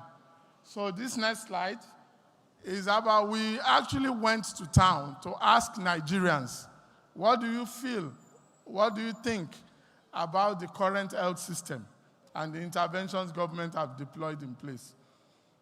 Largely, most of them have commended current interventions and how we are making progress, but they still expect more. And that is what we are seeing. And a few says what the approaches that are ongoing, we need to redouble our effort to do that. And why am I showing this? Is also to say that by the time we strengthen this relationship and bond that this summit is going to achieve, we hope that the dark green area of 55% would have moved to 90 or 100% with your support. Next slide. Okay. So, the major problem we are facing globally now is the high rate of detection of non-communicable diseases. Number one is hypertension. So we did a survey, and all we've gone within the country, we use this as a template or an indicator of what is happening in these non-communicable diseases. 1 out of every 2 Nigerian who is hypertensive is aware. The other person is not aware. So if we are in the hall, if we are 2,000 now, what that translates is to, if 2,000 people are hypertensive, only 1,000 people are aware in Nigeria. So this is also going to be part of what we'll be needing, this support that we are building with our traditional and religious leaders to help Nigeria become healthier. Next slide. Dr. Muntaka mentioned some of the ongoing revitalization activities going on in our primary healthcare centers. And I'm sure when Dr. Muyi comes on stage, he's also going to say what they are doing.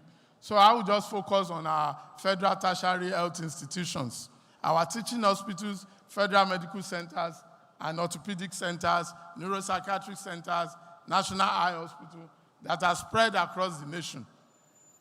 84 in all our geopolitical zones, and this is the number of actively going projects that have been initiated by this government and are about to be completed.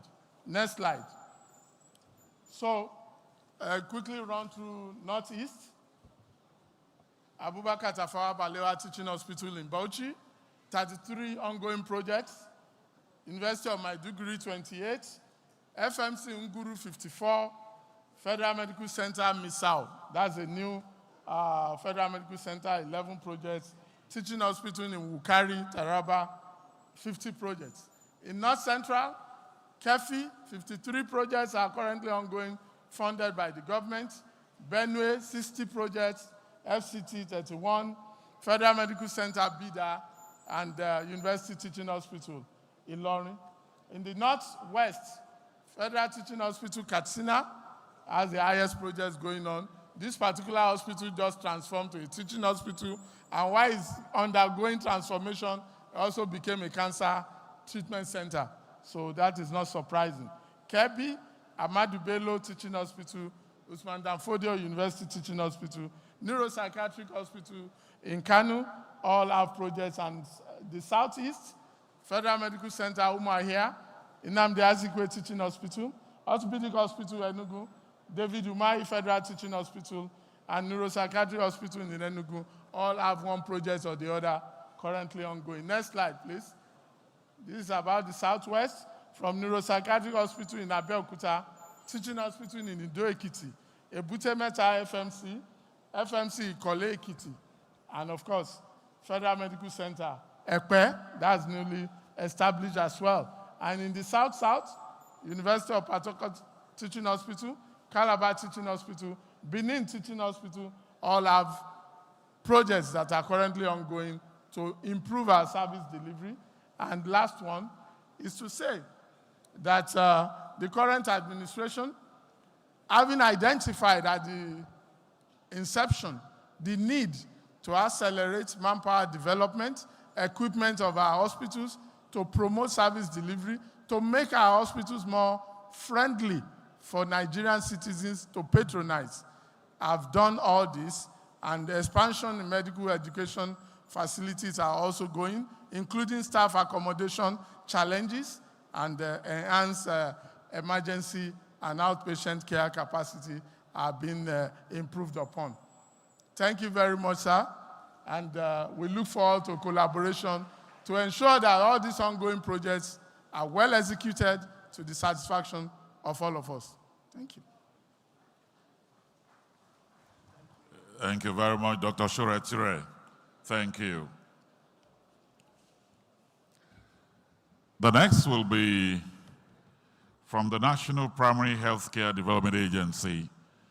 Dr. Muya, Executive Director, is here. Thank you very much. Your Excellencies, Honorable Ministers, Your Royal Majesties, I will just spend the next few minutes really going through some of the interventions at the primary healthcare level, some of which are the things that really touch the lives of the people directly in your communities. So, if you move to the next slide, a number of priorities that the National Primary Healthcare Development Agency has focused on over the last couple of years under the leadership of the ministers, the coordinating minister, and the Minister of State for Health and Social Welfare.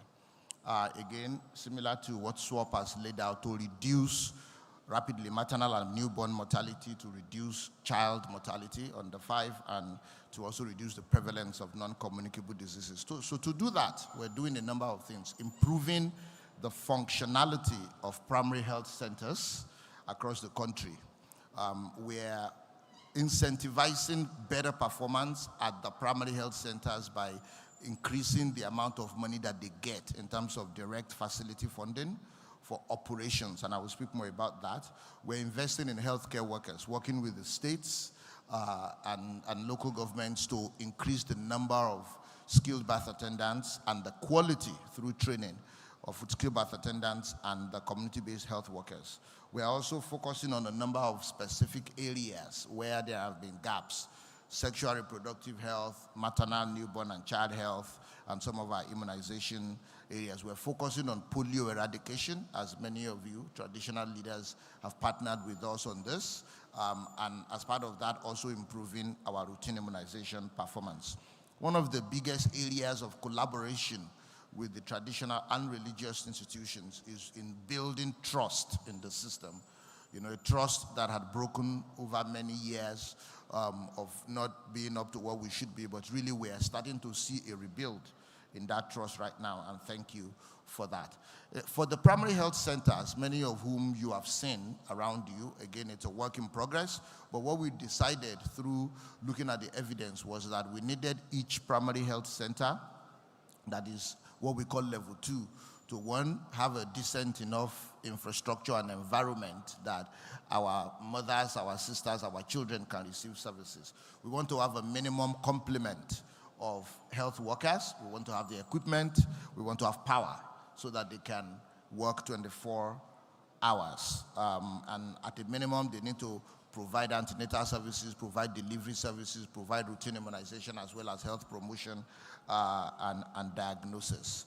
So the next slide shows where we are with all of that. Over the last 1.5, almost 2 years, about 4,000 primary health centers across the country have in fact been touched. 2,382 of those have been completed. The refurbishment of the infrastructure has been already completed. Many of them have been equipped. Again, they are spread across many states. You will see that the spread is not even. But you see, we're doing this, and it's important that your Royal Highnesses are very informed on this so that you can also advocate with your state governors. A lot of what you see here, some of it is being done directly by the federal government, but a lot of it is also being done by the states. So where you see some states really pushing ahead of others, it's really the state government taking the model that we have defined and really running with it. So this is the progress that we see across all of the states. The green shows what's been completed, and the gray shows what is in progress. So it's important that you take this home and help advocate. And just on this slide is a few examples, just the images of the before and after. And this is again to show that regardless of which part of the country that you are overseeing as a traditional ruler or as a religious leader, your people are being touched by the government. In addition to the infrastructure, we're also investing in equipment, about 1,768 solar refrigerators that depend on solar because of electricity challenges in the rural areas, where we store vaccines, that protect our children against childhood illnesses, have recently been distributed, and now we have over 10,000 across the facilities in the country. Medical equipment, beds, the SFIGs, lab equipment that they need in these primary health centers have also been distributed to about 500 facilities directly by the federal government. The states have done a lot more. The numbers that the states are doing, building on this model is not included here, but the one that the federal government did directly in the last 1 year is about 500. Essential medicines, family planning, commodities, and other medicines for maternal, newborn, and child health are also being directly procured and distributed by the federal government. The money that is going, Your Highnesses, to the primary health centers has also increased. The federal government has increased the number of facilities that are being funded, to more than one in each ward. Some have 2, some have more than 2, depending on the gaps that we have identified.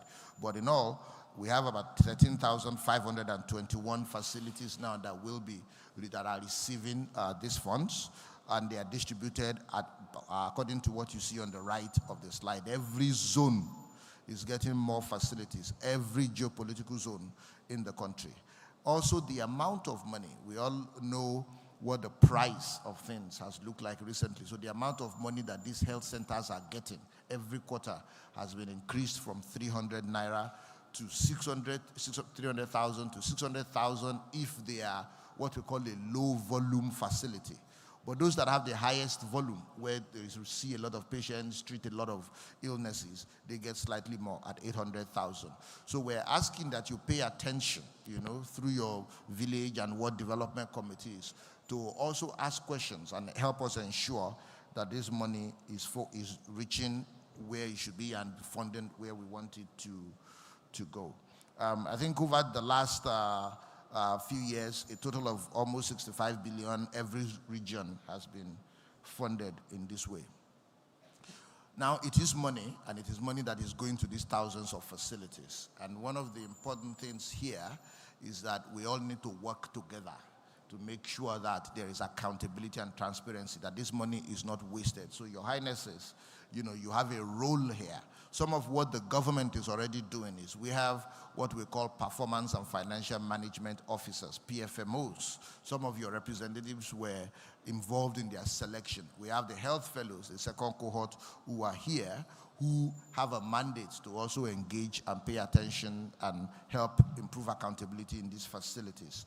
We are also in the process of rolling out a digital platform, a software, so that every facility will be reporting and tracking their expenditure digitally, so that wherever you are, whether you are the local government, you are the state, you are the federal government, you are the minister, you can pull it up and see what they are doing at facility level, aggregate to different levels, so that we understand where our money is going and hopefully improve that. We are also creating visibility into, when we say we have revitalized 4,000 facilities, there's a place on the website that any and all of you can go to check wherever you are. You want to know which one in your community has been revitalized or is being revitalized. If you go to the website phc.mphcda.gov.ng or even scan the barcode here, it can take us there. Human resources for health is another bit of what is very important. It's one thing to have the facilities and the equipment, but you need the health workers. They need to be adequate numbers, they need to be skilled, they need to be motivated. And a number of interventions that the government has done that touches every single community.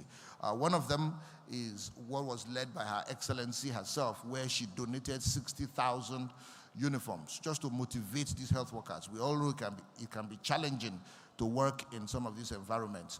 Every zone had 10,000, and she made sure that every state received. So you will see health workers that are wearing the kits that she has given them as uniforms, Crocs, shoes, and uniforms, and what we're hearing is that's been incredibly helpful. We also have a mandate to train 120,000 health workers. President Tinubu is the African Union champion for community health workers, and he's showing leadership there by really mandating us to retrain 120,000 in my agency, working with the state. And we are currently at 78,000, and the target is to reach and surpass the 120,000 before the end of the administration. We are digitizing that training. So bringing people in the hall like this to train them is one way, but we are also converting that to more modern digital methods so that we can reach more people very quickly. Now, that's retraining. But we all also know that in many places, we currently don't have enough of these health workers, either even to work at part-time or to allow the facilities work for 24 hours. So we're also leading an initiative where the federal government is investing and supporting states as incentives to hire more skilled birth attendants and more community-based health workers. And the numbers are here. As of the last count, across 17 states, over 19,000 skilled birth attendants. The community-based health worker recruitment is a little bit behind that, but I think about 5 or 6 states are right now in advanced stages of recruiting. Again, spread all over the zone. I think the states, if your state is not seen here, then we are hoping that you take this forward as an advocacy as well, to your state government and your local government. The issue of polio has already been mentioned. Wild polio virus was what we contended with before, and through partnerships with the communities, we were able to get rid of it. But we are now contending with a variant type of the polio virus. We're making substantial progress, but there's still a lot of effort that we're putting on. We have vaccinated millions of children. Of course, many children got more than one dose, but over 174 million doses have been administered in 1 year alone. And for routine immunization, again, when we tracked the proportion of our eligible children that have received the first dose of the Penta vaccine, which is a vaccine that protects against 5 conditions, this is how it is across the zone. So some zones are doing better than others, but again, this is where engagement and partnership with the community is very important. It ranges from 45% coverage, which means more than half, Your Highnesses, of the children in the Northwest that should get pentavalent vaccine have not received it yet in the last 1 year. And this is not a supply issue. This is largely because of a demand issue and access issue. So we hope to work with you to continue to do that. Other zones, South, Southwest, doing somewhat better, but there's still opportunity to do more. The human papilloma virus vaccine, HPV, that protects young girls against cervical cancer is one of the very useful tools that President Tinubu deployed, as part of his interventions. And these are the numbers of girls that have now been reached since October 2023, when this was introduced. Interestingly, the Northwest has the largest numbers here.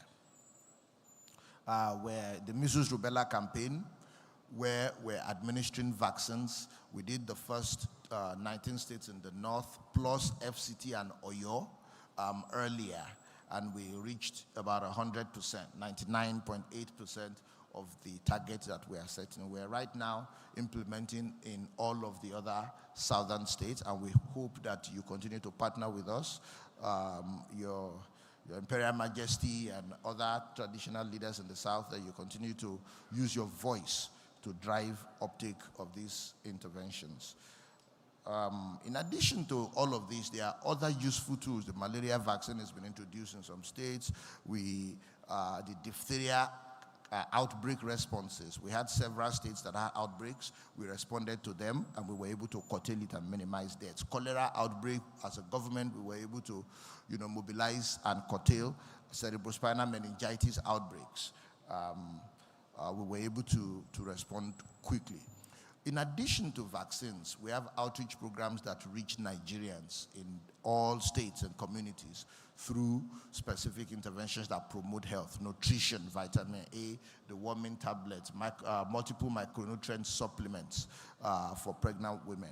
We have also done, many will be aware that we have also supported and actually implemented hundreds of medical missions over the last year, where it's like outreaches. We go to communities, identify common conditions, treat them, do even basic surgery, cataract, repair hernias, give glasses to people who are not able to afford glasses. And about 239 communities that are underserved have been reached by these missions, and over 360,000 Nigerians.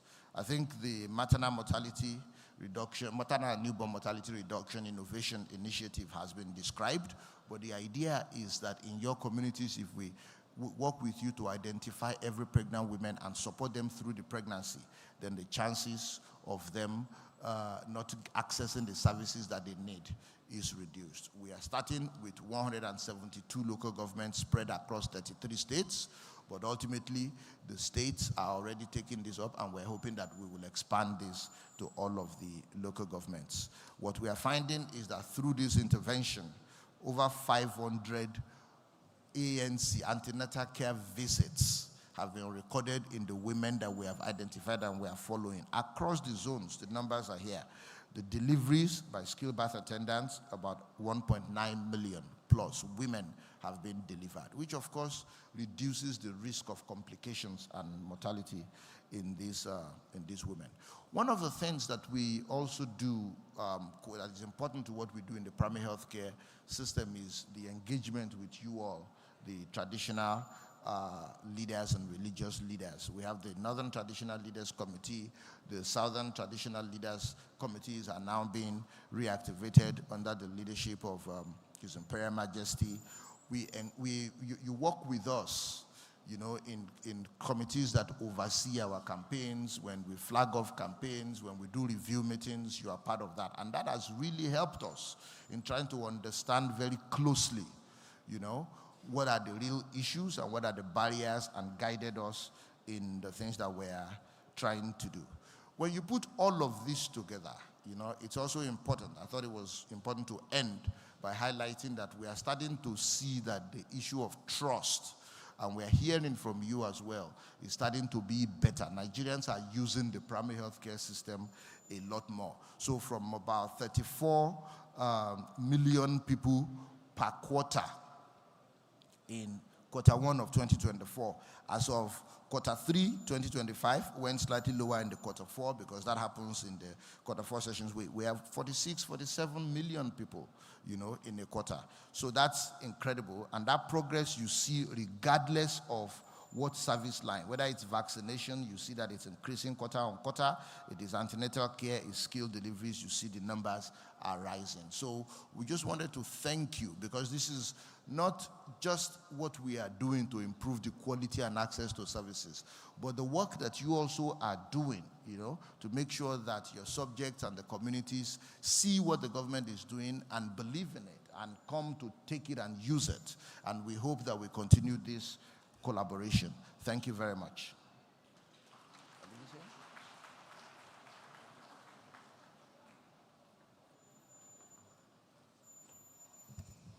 Thank you very much, Dr. Muyi Aina.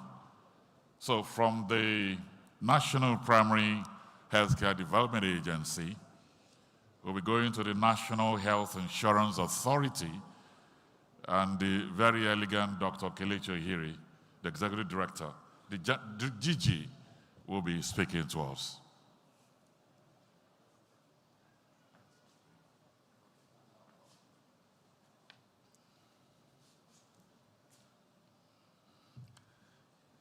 Good afternoon, Your Excellencies, Coordinating Minister for Health and Social Welfare, Minister of State for Health and Social Welfare, Your Royal Highnesses, our traditional leaders, and our religious leaders. Permit me to stand on the established protocol for the sake of time.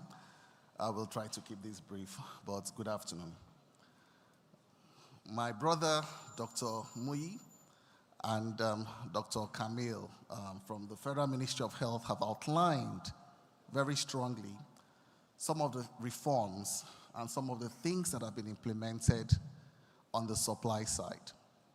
So that means that a lot of work under the leadership of the Honorable Minister has gone into making sure that services are available for Nigerians. But we know that it's not just enough for those services to be there. People need to access those services, and that means people have to afford those services, and it has to be paid for. One of the things that we are contending with and we're trying to address as part of the Health Sector Renewal Investment Initiative is to ensure that, consistent with Mr. President's agenda for UHC, the issue of health poverty becomes a thing of the past. Health poverty simply means that for most of the services, if you have no money in your pockets, you cannot pay for health care. It also means that sometimes when you have money in your pockets, the amount you pay for a major disease may drive you back into poverty. And one of the instruments we have to prevent Nigerians from experiencing or plunging into health poverty is health insurance. That's why, consistent with that reform, the NHIA outlined 4 major areas to focus on. The first was to ensure that more people come under the umbrella of health insurance by expanding coverage. Mr. President gave a mandate, and a service-wide circular was sent that made health insurance mandatory for all Nigerians, consistent with the Act. The second thing is equity. We don't want a country where only the wealthy and only the rich have coverage. We want to make sure the poor and the most vulnerable Nigerians are carried along. The third thing is, as those who purchase care, to make sure that the services that are provided to those who are enrolled is of good quality. And then finally, to make sure it is sustainable. We heard the national coordinator talk about how a lot of our development partners, the support they give us may have reduced. But Nigeria has to have a system where we can sustain and finance our health services. Next slide, please. So I'll just run through what has been accomplished so far under this administration. First, on coverage. From a baseline of about 16.2 million Nigerians who had any form of health insurance in 2023, we've had a 34% increase in that number. We have about 21.74 million Nigerians, which exceeded the target that was set for the Ministry of Health. And this is not just what NHIA has done. If you look at the slide on the right, it shows what the states have done, have contributed to. It also shows what the private sector has also contributed to. And that is something we hope to continue to build on to increase more Nigerians that are covered. Next slide. On the equity front, just to highlight some of the initiatives of government, on the Basic Healthcare Provision Fund, we have about 2.7 million Nigerians covered, receiving care in about 7,000 primary healthcare centers. We looked at those who suffer from obstetric fistula, and so far about 3,700 women who are typically ostracized and suffer from this really grave condition have had their treatments, surgeries, and cure paid for under this program. The same thing to mothers. Despite our best efforts at primary care, there are women that develop emergencies and complications. And this is where you separate those who have money to pay for those complications and the poor who typically die. Under this administration, free access to comprehensive emergency obstetric care has been implemented across 250 facilities in every state in Nigeria, and about 27,500 women have benefited to date, and those numbers keep increasing. We've also expanded it to neonates, and as of December, there were 382 newborns who were treated free. That number is about 1,700 today. And there are also other key populations, like those suffering from tuberculosis, HIV, who we're now bringing under this umbrella of health insurance so that their care can be sustained even when donor support dwindles, and about 25,000 people so far. This just shows you the spread by states of those who are covered under the Basic Healthcare Provision Fund. I've spoken to this, so we can move to the next slide. So for the fistula program, we have 22 centers around the country that are currently implementing this. For everyone that comes in, we address the problem, make sure that they are treated, and then make sure they get insured afterwards. And when the claims are raised, we pay for that. So it's real money paying for real services. Next slide. The same thing applies to maternal health. Women are treated, and the instruction is this: if any woman in Nigeria has an emergency obstetric condition that might require cesarean section or anything, under this administration, let that woman show up in any of the tertiary hospitals that are accredited. First, we save the life. Then we worry about the payment, which is billed to the NHIA, and we make that payment. Next slide, please. Other things the government has done. We have digitized our quality assurance to make sure that all facilities in Nigeria meet minimum quality standards. We have signed MOUs with Servicom. We have dedicated compliance officers to make sure that even those who are covered are not denied care, nor is their care delayed where they are. Next slide, please. We've also based this on evidence. As Dr. Camille mentioned, it's important we track what we are doing. So tariffs were reviewed to make it in line with costs of drugs and medications. This was the first time it was done in about 13 years. We've also partnered with organizations and brought innovative financing mechanisms. For instance, those with cancer that require chemotherapy. Surgery is paid for by NHIA, radiotherapy is covered, and for chemotherapy, you pay only 20% co-payment because of the subsidies that have come under this catastrophic health insurance program. We're also leveraging health technology assessment to expand and define a benefit package so that when you're insured, it actually means something. It means that most of the common conditions that affect us are covered by it. And gradually, the country will continue to add more so that we come under that protection of health insurance. Final slide, please. So today, we are privileged to have our traditional rulers with us. And there are just three things would be the requests we may have. One is that you partner with the government to continue this drive. It is better people don't have to pay for care out of pocket when they are most vulnerable. So let's partner with the states, health insurance schemes, and with the NHIA to ensure we expand coverage to all Nigerians. Secondly, let's ensure that we are held accountable. When people go to those clinics, let's make sure that they get care and care is not denied. And let's hold them accountable. And thirdly, we always want continuous feedback. As the coordinating minister mentioned, where we are doing well, let us know. And where we need to improve upon, we also count on your counsel and your guidance. So thank you very much, and thank you. We look forward to working together on this. Thank you.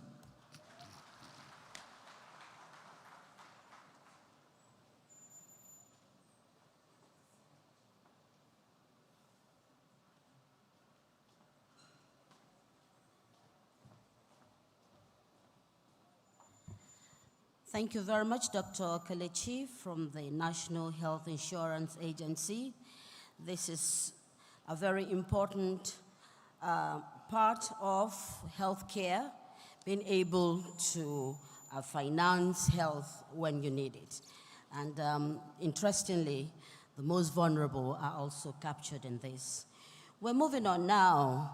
We need to know where diseases occur, what you can do, and it's important that our participants here, your Royal Highnesses, and of course, religious leaders, that you know, because oftentimes there's misinformation out there and people just get carried away with misinformation instead of getting it right.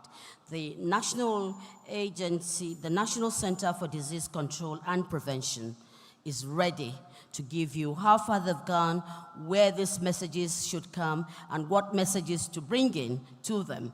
Please welcome with me Dr. Jide Idris, the Director General, NCDC.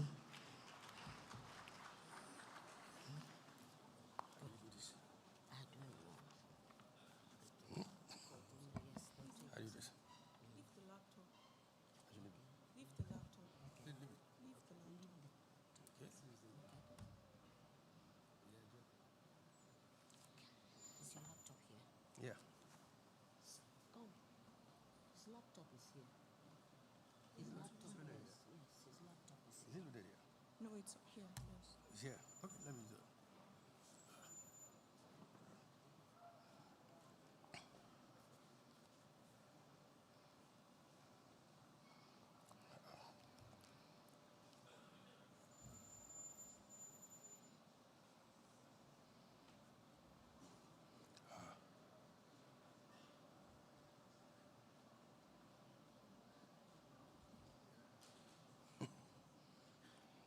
Everything?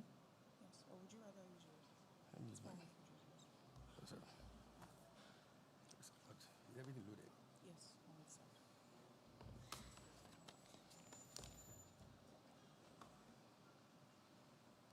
Abby? Yes, just present the video.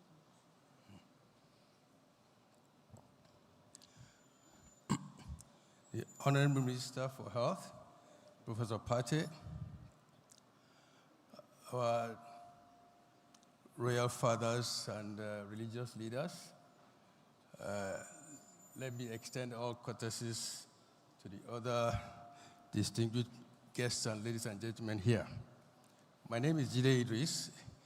and I'm talking for NCDC, just basically what we do in NCDC.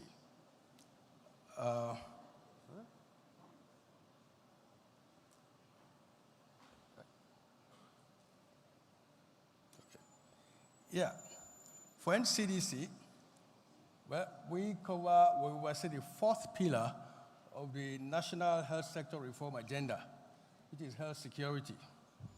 What does that mean? Our major role and mandate is to ensure that we ensure that all members of this country, every citizen of this country, is prevented from catching any diseases. Or where they do, we can detect quickly and respond immediately to address such diseases. And our activities encompasses what we call surveillance systems, laboratory capacity, emergency response, risk communications, etc. This is basically what our vision is, to ensure a healthier and safer Nigeria through prevention and control of diseases of public health importance. And of course, our mission is there. Next slide. This next slide just shows you the major outbreaks of disease from 2014 to this year. Ranges from Ebola, polio, etc. Over 10 outbreaks. And right now in Nigeria in 2025, we are currently responding to 10 disease outbreaks, from cholera, heavy metal poisoning, measles, Lassa fever, diphtheria, etc. And the last bit being the antimicrobial resistance, the situation where people did not respond to the normal drugs they are given out to combat infections, which is a serious emergency. This particular slide actually shows what we do in NCDC. Our 4 pillars are on prevention, early warning systems and detection, emergency preparedness and response, and of course, partnerships. When we say prevention, in a resource-constrained environment, they say prevention is better than cure. So we created a department to address prevention, disease prevention, and health promotion. And basically what we do is create awareness using different modalities from pamphlets, leaflets, radio shows, awareness creations. But more importantly now, our aim is to move toward the community mobilization. This is where, again, I believe this gathering here is very, very relevant. When we say community mobilization, it's not the usual type that we healthcare workers talk directly to the community. We need to grow from below, listen to the communities, understand their culture, their tradition, their ways of life, their occupation, to actually understand what are the drivers of disease in those communities. And that way, again, we can partner with them on how to change behavior so that they can address those diseases. And the key other areas in prevention is that we are addressing what we call infection prevention and control. This basically covers a lot of diseases we see in this country, and the last bit, antimicrobial resistance. But how do we do this? That's early warning signals. We track data, we track disease occurrence, either from hospitals, from the community, from laboratories, even from the media. Whatever stories you see in the newspapers, in the social media, we collect all those things and analyze. Based on that, now we can see a trend. Once you see an increasing trend of a particular disease rising up to a particular level, we move people out again to go and investigate what that is. And how do we investigate? You collect information, collect data, collect samples from local governments, state governments, down to this thing, and take them to our laboratories to detect what could be responsible. And in laboratories, again, now, we are using the latest technology because what we're using in the past can only address single disease. Now we do multiple diseases. We use what we call genomic sequencing. This is what we do again now nationwide. This is an innovation using technology that can detect a particular virus or disease. Apart from detecting again, this disease again, they mutate. They change character so that at times some of them can develop resistance. With genomic sequencing, we can develop that, it can track the new forms of disease and attack them. The last bit is again the preparedness and response. we did not wait for these outbreaks to occur. We use our seasonal calendars. You know when these diseases occur over the years. There are some of them that happen throughout the year. There are some of them that happen seasonally. Right now, we are dealing with Lassa fever. Very soon, we're going to start with meningitis. And that's going to be. But what happens is that we do not wait for this to happen. That's what we call preparedness. What we do in preparedness is that we look at various resources that you may need to counter these occurrences when they occur. It could be human resource, which you have to train. It could be stockpiling materials that you need, like drugs, medicines, vaccines, reagents for you to make diagnosis, etc.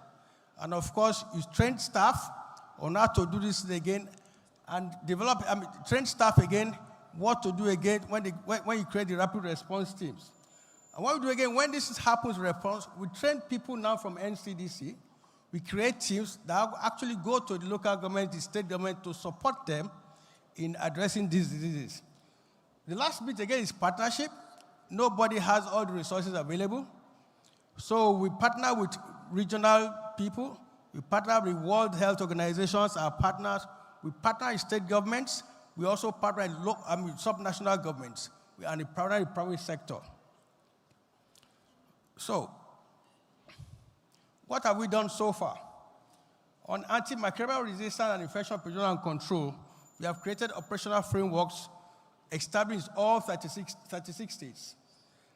We have created a community-based surveillance system successfully rolled out in 540 local government areas using our mobile surveillance epidemiology and response teams. I'm just running.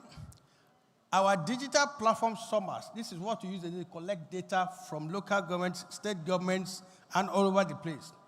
This SOMAS, again, is fully national, covering over 95% of the country, using real-time data integration, with over 5,000 people active users in 774 local government areas.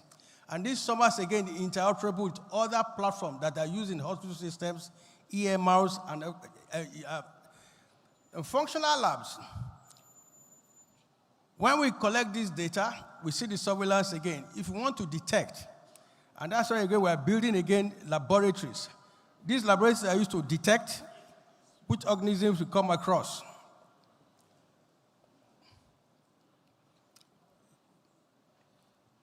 Sorry.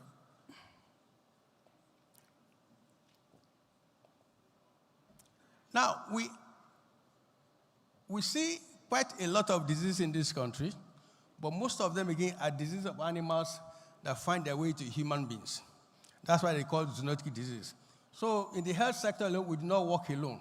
We work with the ministries of agriculture, environment, water resources to jointly work together and not to erase. And I'll give you an example. Lassa fever now. Lassa fever is carried by rats, specific type of rats, in some parts of the country. We don't deal with rats, but we have to work with the environment, Ministry of Environment, agriculture, to see how we can address some of this. So that's what we call One Health platform. That is health, environment, agriculture, and livestock. We all come together to address these diseases. And so we carry out joint investigations when this happens, and we train professionals. So far, we've trained about 480 professionals, trained in harmonized One Health principles to carry out a joint operation centers. On detection, we are operating a tiered laboratory system network. At the top is a national reference laboratory in Abuja here. That is the apex of all our laboratories. It can carry out any test, any diagnosis test for any disease in this country. More so again, we're expanding that using latest technology, like I said, genomic sequencing, multiplex bead assay. These are systems I can use to detect many diseases instead of one. If you remember when COVID happened, we were only dealing with COVID. But later we use genomic sequencing again to address different strains of COVID that are causing harm for many of us. We have another national reference laboratory in Lagos. Between Abuja and Lagos, those are the apex laboratories. They have genomic sequencing capabilities. They have now, we are lucky that the Japanese government again is supporting us with 2 biosafety level 3 laboratories. I will show you the picture later. Now, below that is the zonal lab. We have 6 zones in this country. The idea is to beef up the laboratories at the zone so that we don't have to send samples from different corners of the country to Abuja or Lagos. So if you build those zonal labs again, just raise their capabilities again, then they are in a better position to detect more of those things that they see before, so that very few people come to, very few samples come to our labs here. Now we have the state's public health labs. Some of these states have public health labs that we support. And of course, primary health care, like some of our colleagues have mentioned, the primary care laboratories there. The laboratory networks now, we've covered again, expanded to about 31 states, covering about 84% of the countries in geography. These networks cover the test cholera, diphtheria, COVID-19, all the diseases possible. Like I did say again, we have about 10 outbreaks in this country now. A lot of these laboratories can test them. Now we have zonal reference labs. We've only started with 3. One in Ekiti, one in Kaduna, and the next one is in Enugu. When we finish those ones again, we'll take the next 3 so that at least we can cascade down. And what you have here is just the network of those laboratories right from Abuja to Lagos and different states. Each state has one form of laboratory or the other. Now, this is a picture here, is a basic biosafety level 3 laboratory. We're supported by the Japanese embassy, Japanese government. We have 2 of them, one in Abuja, one in Lagos. These ones have just been handed over to us. They've not started operating. In a couple of months now, in a couple of weeks now, they start operating. These are the things these ones have the latest capabilities. They are what they deal with high consequence pathogens. They are security laboratories. Not just anybody can enter them. But things like I use it to detect things like Ebola, Maybug, like we do again like that, Lassa, etc. This one is in Lagos, and this one is in Abuja here. There are similar things again.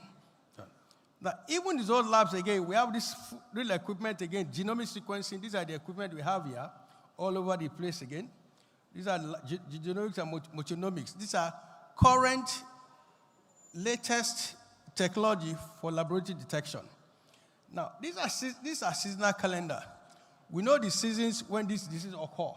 Before they start occurring, we start planning for these diseases so that we start doing. And how do we plan? We send people out. We send the materials out, whether could it be test kits, reagents, depending on what disease we're expecting. We go and train the staff in various states and local government areas. We teach them how to make diagnosis, how to treat these patients when they occur. So far, in July 2025, we've deployed our rapid response team to 18 states, providing technical operational support during 8 distinct public health emergencies. We are adopting the 717 platform. That is, within 7 days, you must be able to detect the disease that's occurring. Once you detect, you have to report globally and nationally within 1 day. And within 7 days, again, you are expected to have started a response team to actually reduce the effect of that. We are trying, so far, we are not meeting the 717, but again, we've tracked 23 public health events using this platform. We are doing better, as we said.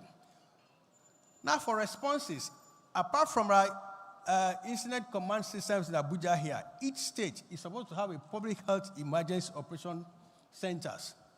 Right now, we've about 86% of all the states, that is 32 out of 37, have functional public emergency operation centers that have met a minimum functionality standards. And we are doing a joint assessment to get to enhance the score. Our goal is that all of them must meet the normal standards and do better than what they are doing. For AMR, antimicrobial resistance, we have sentinel sites. But again, most of these are concentrated in various hospitals. Prescription rights, people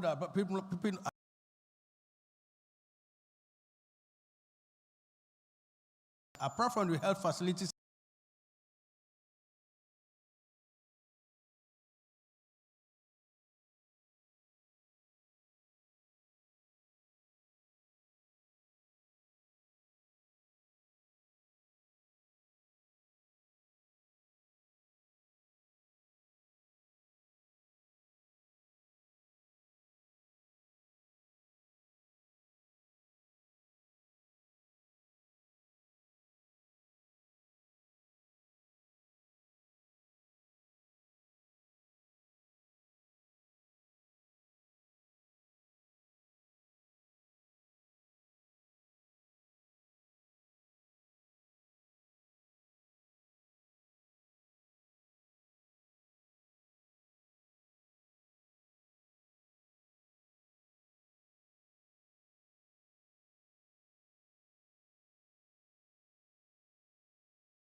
campaigns and actively reduce stigma and stop rumors that delay reporting and treatment.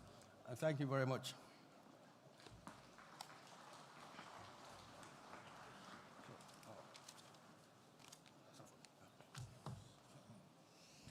Thank you very much. The Director General of the Center for Disease Control and Prevention, Dr. Jide Idris. Thank you very much. Let me, from the National Agency for the Control of AIDS, Dr. Tebintokpe Lori, the Director General, will be addressing us next.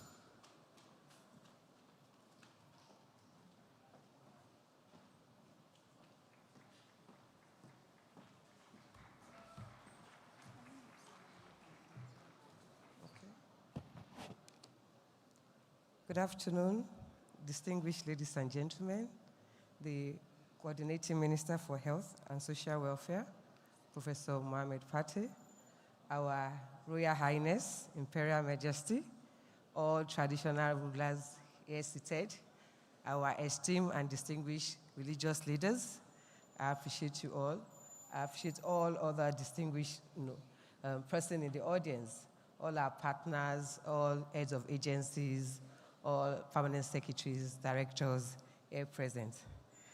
Please permit me to stand on the existing protocol. Next slide, please. Well, I represent the National Agency for the Control of AIDS, which was an agency that was established to coordinate the activities regarding the national response to HIV. As we speak, we have about 2 million Nigerians living with HIV. Unfortunately, we still have new infections. I know the myth or the perception is that HIV is no longer with us. That is because we've had very potent medications, antiretroviral medications that people use, and they say HIV, they show for face. But unfortunately, we still have over 75,000 new infections annually. And out of these, we have about 9,000 children, born with HIV. Our national prevalence is about 1.3, which, can be estimated to about 2 million people living with HIV. The key population actually contributes significantly to these new infections. We refer to them as high-risk people. Key population like these commercial sex workers, people injecting drugs, men having sex with men, and other of this population. And really, they are here with us. We cannot shy away from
that are negative because of this potent medication, and because they are free and they can come out and access medication.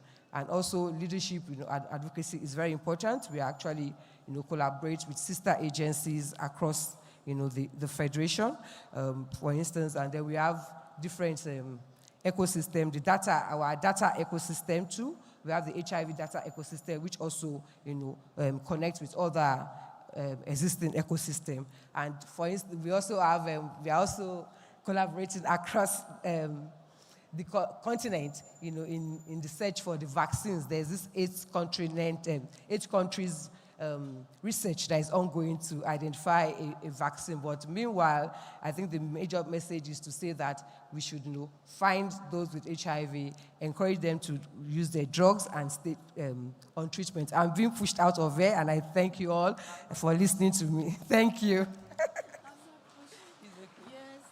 Thank you so very much. Quickly, we would listen to a few tips from the National Emergency Medical Treatment Committee, and Dr. Dobra, the secretary, is here to quickly speak. 2 minutes, please. All right, thank you very much. Welcome, everyone, and Your Excellencies, the Coordinating Minister of Health and Social Welfare, the Honorable Minister of State for Health, Royal Fathers, traditional leaders, and religious leaders. I am Dr. Emuren Dobra. I'm the Secretary to the National Emergency Medical Treatment Committee. I'll be making this presentation at the behest of my chairman, who is unavoidably absent. So, as I said, the National Emergency Medical Treatment Committee is the committee that oversees the administration of the Emergency Medical Treatment Fund. And this fund is set aside to ensure that there's pre-hospital care, that there's an ambulance system in this country, and there's funding to pay for in-hospital stabilization for the poor and vulnerable. So under NEMSAS, we support states and federal tertiary facilities to set up emergency medical service coordination and operational structures. We have both the urban and the rural emergency service. And in hospitals, we cover a bouquet of emergencies, making sure that the poor and vulnerable don't have to have the burden of paying out of pocket for emergencies in children, road traffic accidents, gunshots, and these emergencies we see. So far, we have a national footprint, working through states and federal tertiary facilities.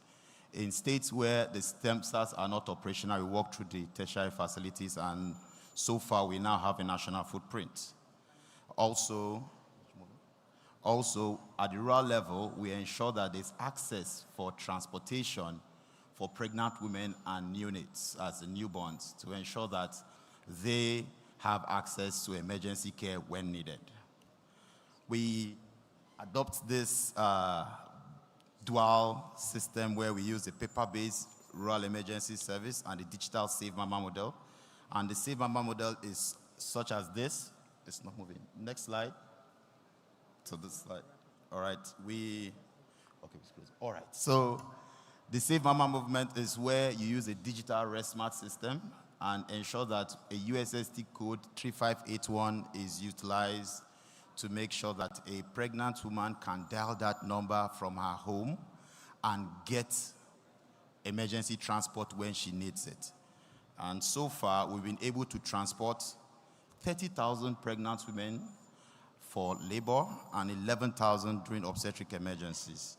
So our key ask is to ensure that our traditional leaders and rural leaders serve as champions in the community to drive this initiative. Thank you. Lack of ambulances. Thank you. Thank you so very much.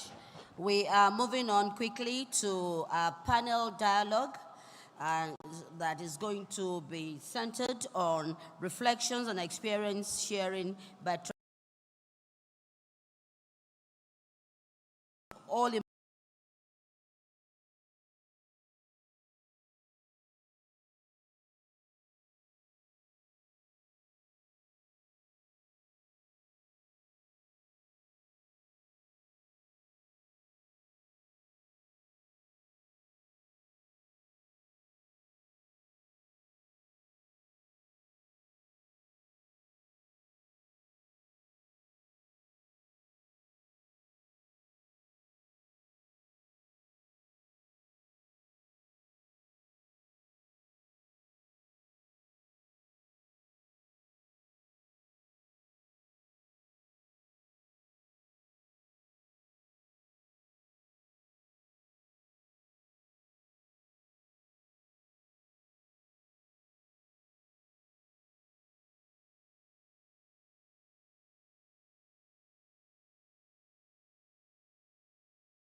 this privilege and opportunity as traditional rulers to air our views and provide some reflection on how we see both the program today and facts on ground.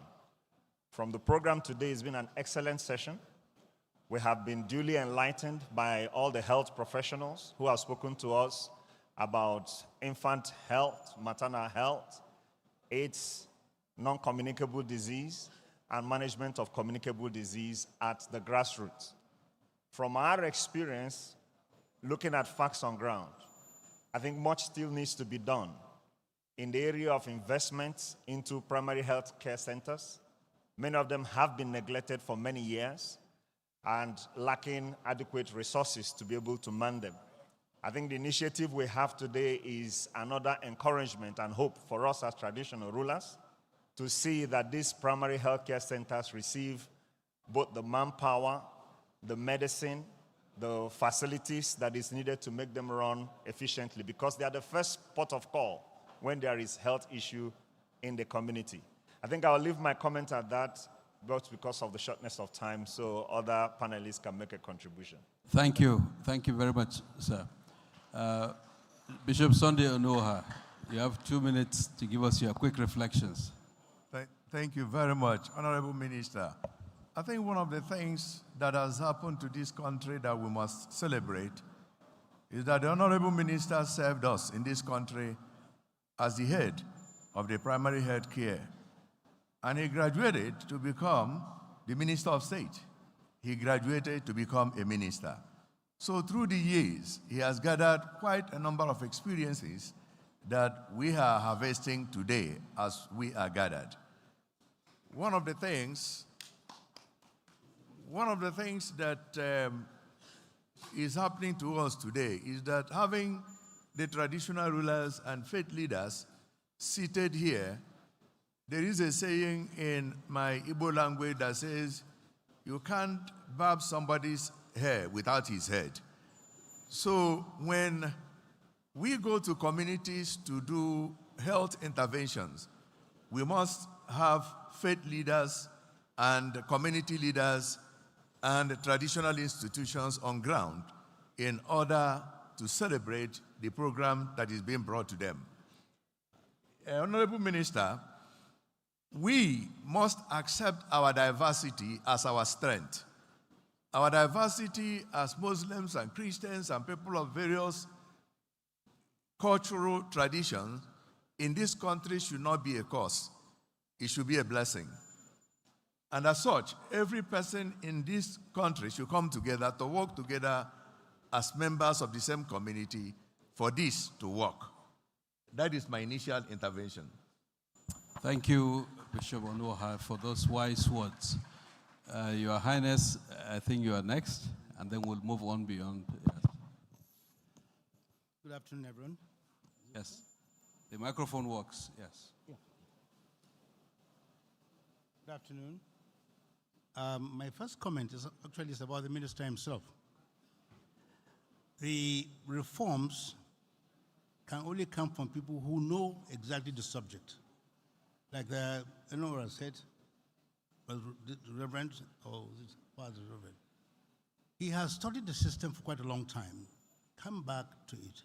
Now, when you have a reform-minded president looking for a reform-minded health person, he's got the right man, and it has clicked. So the renewal agenda that came out of it is actually carefully crafted. For those of us in health, we appreciate that if it can be fully implemented, we've got the basis for improving health care. However, there's the economy to challenge you, there's the cost of everything to challenge you, and they have taken a very crafted way of picking at the most vulnerable to demonstrate that these changes do work. And that's what the 174, 170, 190 local governments is all about.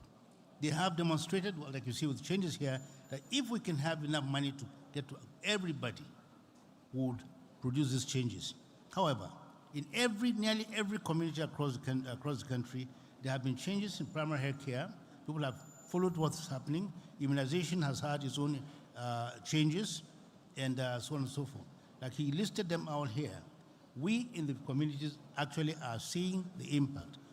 But we need massive, massive, massive focused education on the people. The theater of operation is always the community. And if you can pay attention to the traditional leaders, as we're doing today, form, I hope, a compact with the traditional leaders. You've done with the governors, now with the traditional leaders, and I think we'll have the beginning of something great. There's a lot to say. Too little time for it.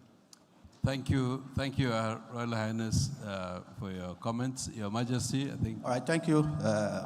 I'm Odo Filaro, the Paramount of Yowaland. I want to first and foremost appreciate the President of the Federal Republic of Nigeria for approving these engagements with the traditional institution and our religious leaders. And I think it's an engagement that is overdue because government alone cannot really handle the healthcare system alone.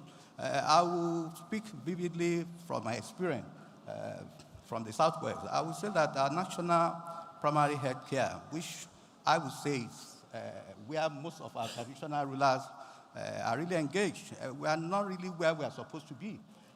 In the Southwest, for example, most of our primary health care are not really what it should be. Not because the government are not doing enough, but because the local government authority are comatose financially.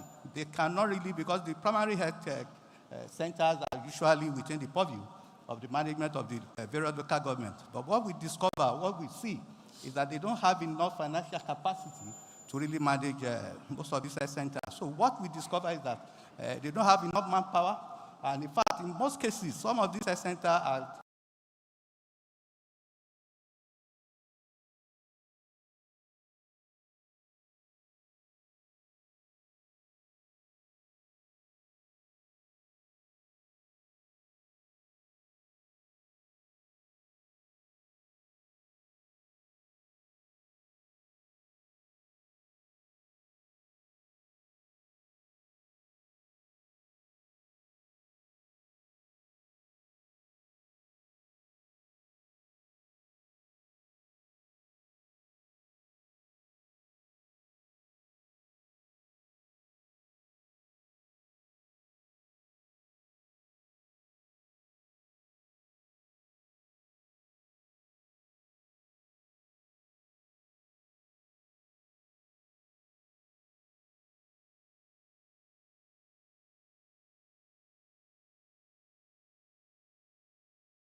With us. Now I'll ask His Highness also, Pharmacist Luka Panya Babade Esukaru. Please, sir, over to you.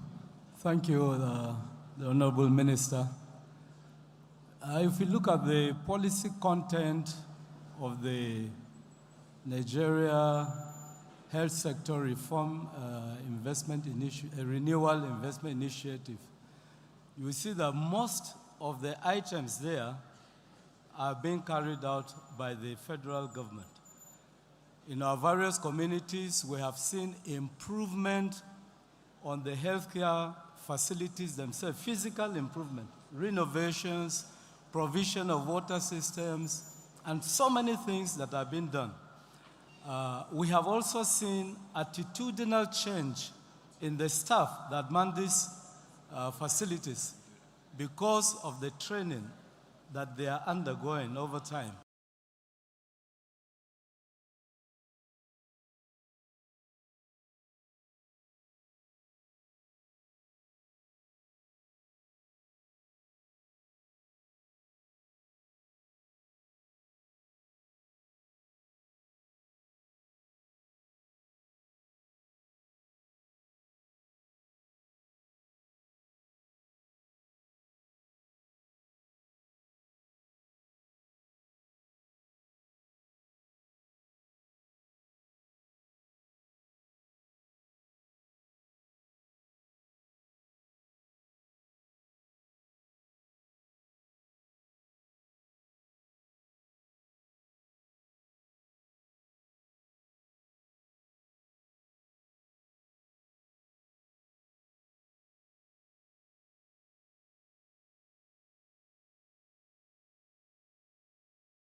for bringing out issue of functionality of the facilities, also the issue of affordability of pharmaceuticals. I think those are very pertinent issues, and the multi-sectoral action that is needed, water, sanitation, food, nutrition. Thank you very much for that. Your Majesty, I will pass it on to you as well. Yeah. Thank you so much, Honorable Minister, Your Majesties. I greet all of you. I am His Royal Majesty King Bobaraye Dakolo, Chairman, Bayelsa State Traditional Rulers Council. In the South-South, particularly in Bayelsa State, there has been some paradigm shift, I will say, because the traditional institution works directly with the health providers at the primary and all levels. And so immunization has improved. And I want to particularly thank the Honorable Minister because in the malaria vaccination, Bayelsa was one of the two states in the country that enjoyed that pilot immunization. But we have some peculiarities in the South-South. We have certain areas that are entirely waterine, that are creeks, and access is an issue, and then flooding an issue. These are two issues. And I'm thinking that most times when health is discussed, people provide vehicles and all of that. And the thought of boats is usually very limited.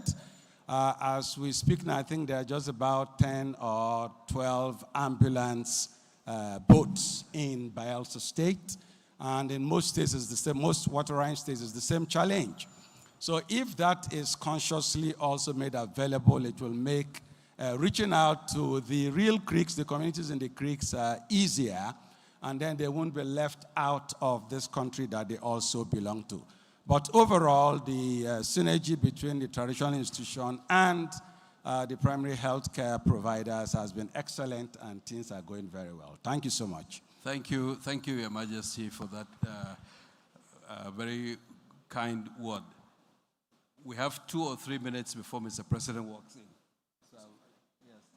So, please, I would like to hand over to you for 2 minutes. Well, thank you really very much. I think this program under the Honorable Minister is very laudable, and I think it is important that we cascade or we draw it down to the communities, and there's no way we can do that than to have this parley with these very important personalities, as it has to do with all the issues raised relating the improvement of the healthcare system, the maternal health, the child health, the also health insurance. These are indeed really very important programs. But one thing is drawing the attention of those at the helm of affairs. The issue of accountability is really indeed very important. And the issue accountability in terms of the personnel reaching those communities, and that the proper administration of all that is there to improve the health system. But I think so far so good, and we hope we will achieve more. Thank you really very much. Thank you. So thank you very much. I think you will all agree with me that our panelists here have given us some food for thought, some insights, but also appreciation for what the President has been doing. Alongside all our state governors, the local governments will have to do more. The parley has to be continued. I think we propose to make it annual, and also at the subnational level, I think to encourage such parleys so that there is community dialogue around issues of health. Mr. President is about to step in, so I will have to abbreviate this panel. I want to thank you, distinguished panelists, for your comments, and I would like the audience to give you a round of applause. Thank you very much. Thank you.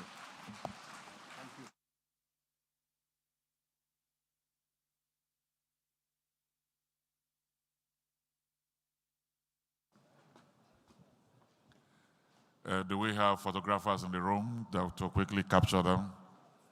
All right. Thank you. While we await the arrival of His Excellency the President and take the photograph, we'll have a short video on the National Health Fellows. We'll take the short video because even later today, there will be a presidential launch of the second cohort of the National Health Fellows. So can we have the video, please?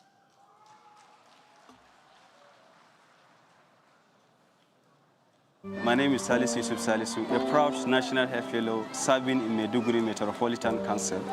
Thank you very much, the Honorable Minister and the President of the Federal Republic of Nigeria, for giving me the opportunity to serve my community through the innovative and impactful program, National Health Fellowship, under the ambitious leadership of the Honorable Minister of Health and Coordinating Minister for Social Welfare, Honorable Muhammad Ali Fateh.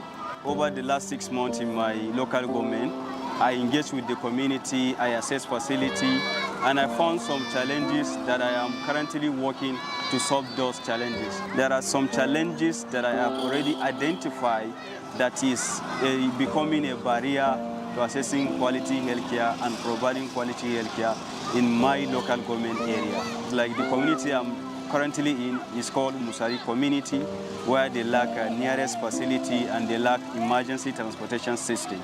And I was able to work with the help of my colleagues from Magumeri, Bashir, which is also a National Health Fellow. We secured the successful deployment of an ambulance system to this community. And the interest of this community is not accessible during rainy season due to water that will be staying on the entrance. I'm already collaborated with the Honorable Commissioner for Works, which has approved my request to come and fill sand on the entrance of the community so that the ambulance will get access to the community all season round.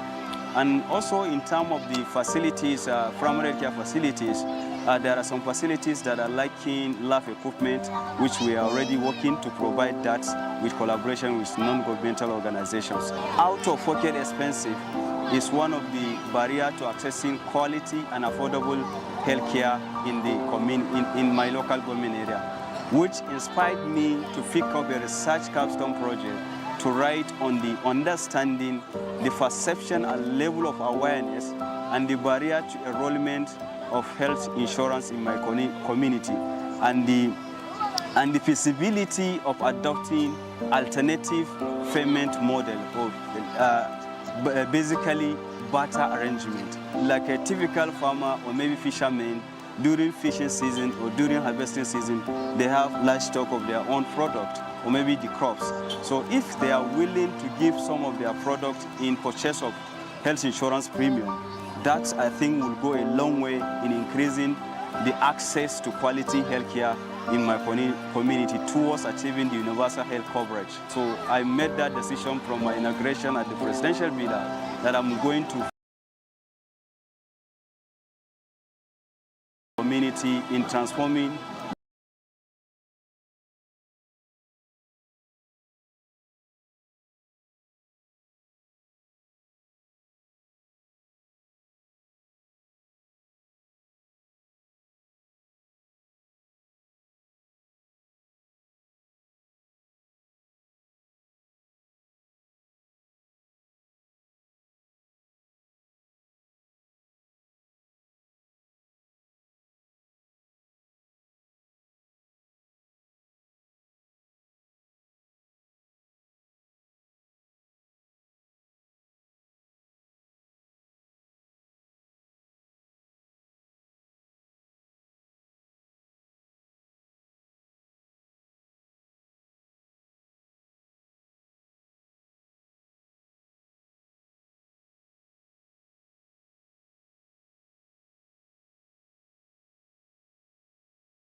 change. This is not the only project. This is not the only project. This is not the only project. This is not the only. This is not. One of them is renovating the basic health center, the Equine Basic Center at Japan Community. And I have carried out sensitization program, reaching out to primary schools, talking about diphtheria, Lassa fever, dengue fever, encouraging and telling the children the importance of personal hygiene, even teaching them the basic, which is washing, how to wash their hands, the washing of hand techniques, and I also distributed some IC materials information.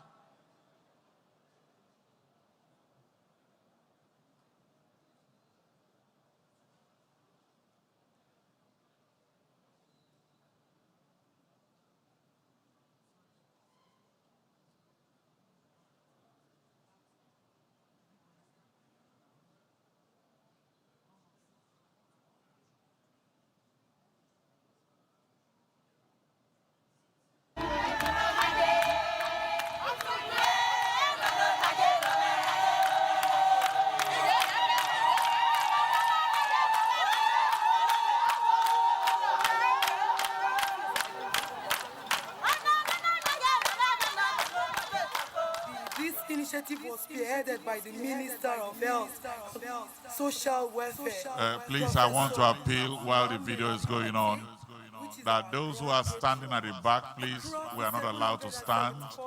If you can't find a seat, can we move to the overflow at the dome and take our seats, please? Thank you. No standing, please. To go and give a prime stone project. And one of the capstone projects was this free medical outreach, which is happening right now in North Ibie axis of Esako East Local Government across the three communities, namely Inyagba, Istukwi, Inyakebu. What prompts me to take this outreach here was because they are underserved. They lack primary and basic amenities and health care. So, based on my need assessment, I thought it wise to bring the health care to the adults at the grassroots for them to access it. This outreach was done by consulting critical stakeholders in my local government. So far, so good. This community happy. My people benefit the good dividends of democracy, and no one is left out.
long I don't listen as I said. Yesterday, I was so down. Dr. Fatima treated me yesterday, but now I'm so strong and happy. We are here to render help to the services of this community. All our free treatments like family planning, anti-malaria, hypertension, sugar level, we are checking the BP, malaria, RODT, and other tests. So based on the tests, we administer those drugs to them. We also give out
Your Excellencies, please shall we all rise?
The national anthem, please.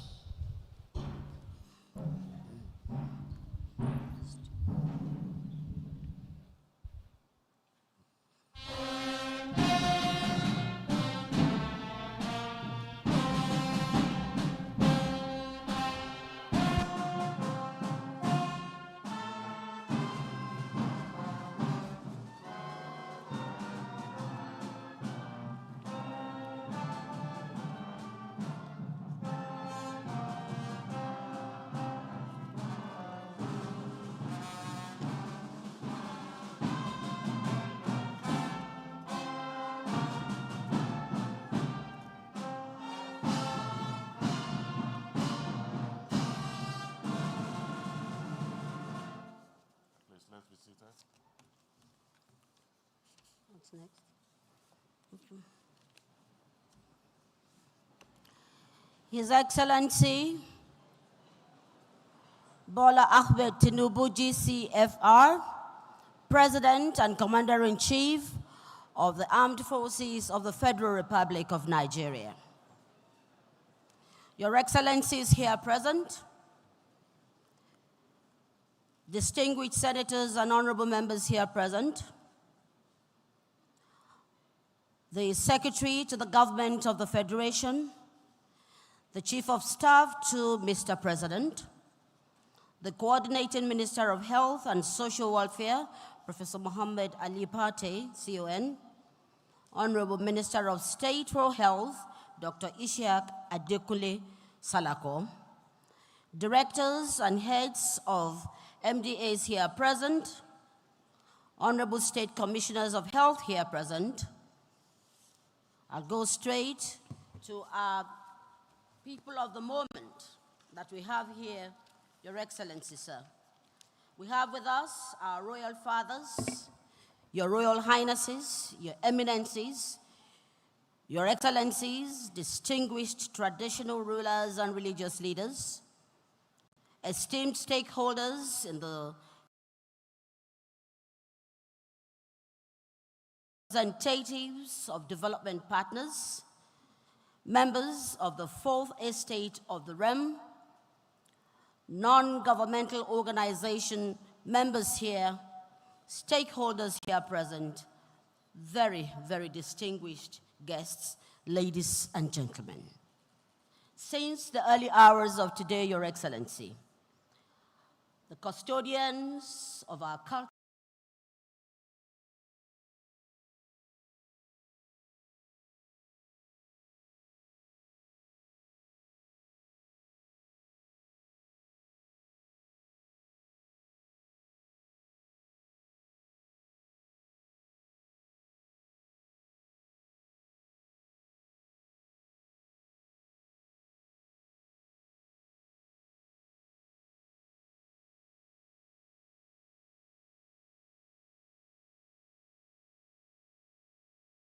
for health, one that positions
to the microphone, His Royal Highness Alhaji Abubakar Ibn Umar Garba Al Amin El Kanani, CFR, the Sheikh of Borno, who is ably represented by the Emir of Zawzaw, the ambassador himself, who is here, Alhaji Balami. You are please welcome to the microphone. Yes, please. Thank you. Can we welcome him very, very warmly? Having been a seasoned diplomat himself, but today he occupies the seat of the Emir of Zawzaw. Your Royal Highness.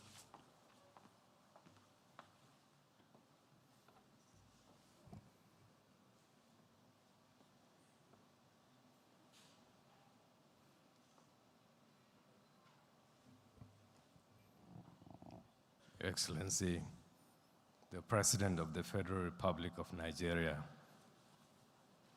Bola Ahmed Tinubu, GCFR, Your Excellency, the Secretary to the Government of the Federation, the Chief of Staff, Honorable Ministers of Health, Professor Muhammad Ali Pate, then the Minister of State, traditional rulers, leaders of faith, professionals across the hall, ladies and gentlemen, good afternoon to you all.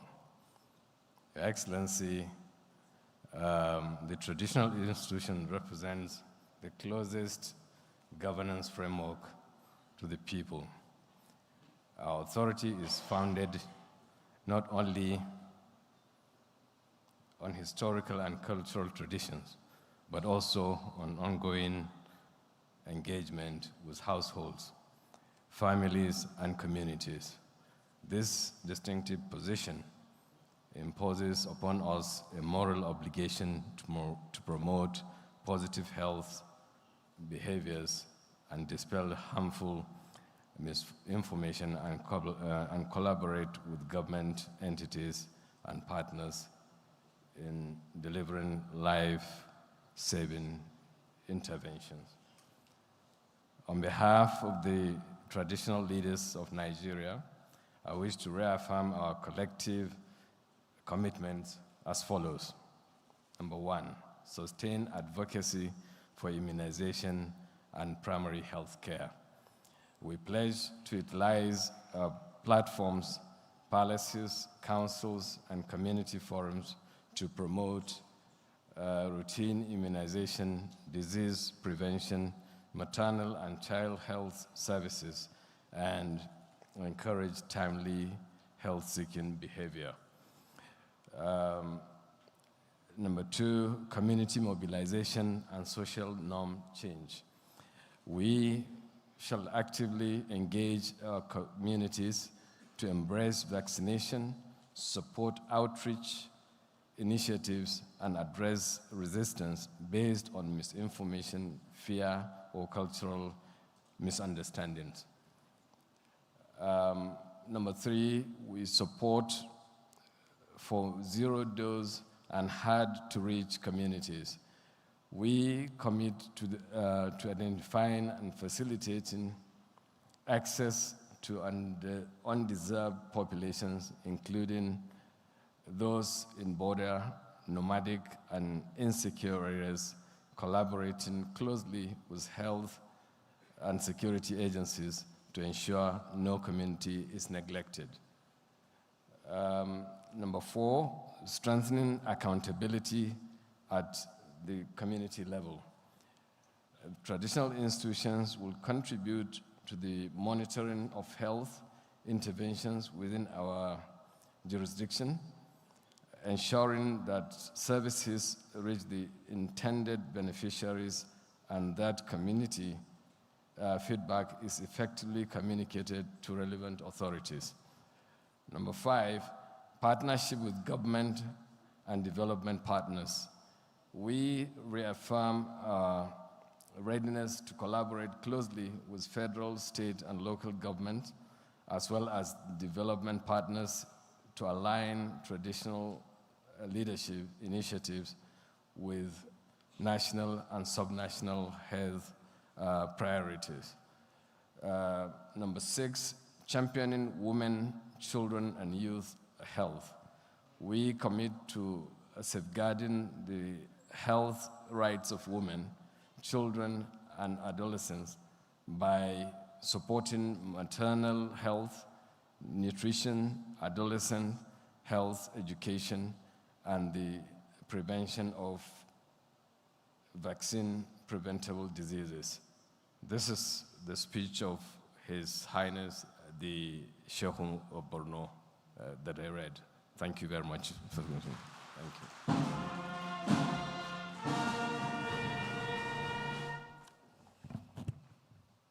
Thank you very much, Your Royal Highness. Your Excellencies, distinguished ladies and gentlemen, we've been here all day, and one thing I've learned is that public health succeeds when public trust is strong. Your Excellency, the next to speak to us is the chairman of Ondo State Traditional Leaders Council. He's your Lawa for. Please welcome His Royal Majesty, Oba Jibade Badegain Ogunye.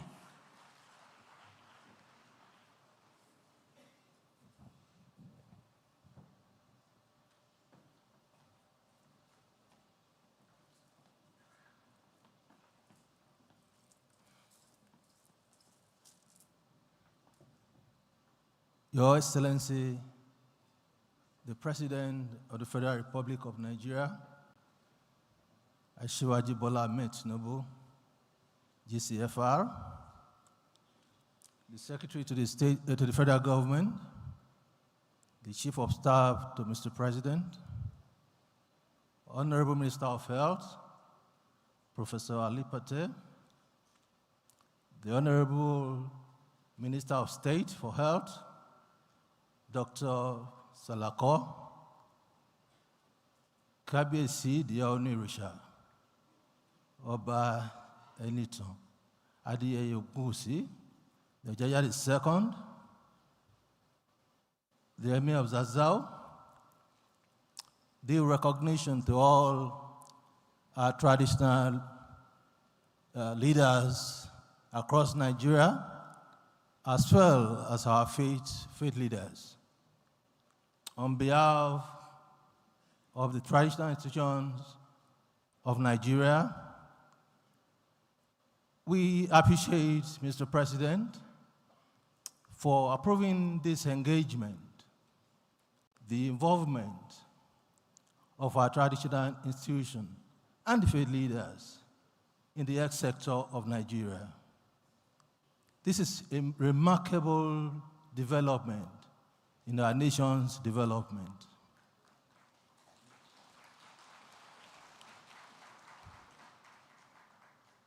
Mr. President, we are ready to be partners in progress towards the development of our nation. As leaders at the grassroots, we will champion the cause of government in relation to the public health of our people. We've been doing that, and we are more charged with this responsibility, and we will deliver. Mr. President, the traditional institution is not only natural, but very foundational towards societal development. Whatever that it takes on our part in moving Nigeria forward, particularly in this sector, the primary health is so important because the beneficiaries are the people at the grassroots. They are our people. We engage them daily. On this program, under the leadership of the Ministry of Health, we will be more engaged. We are ready to serve and to continually give leadership to Nigeria and to our people. Nigeria is moving forward.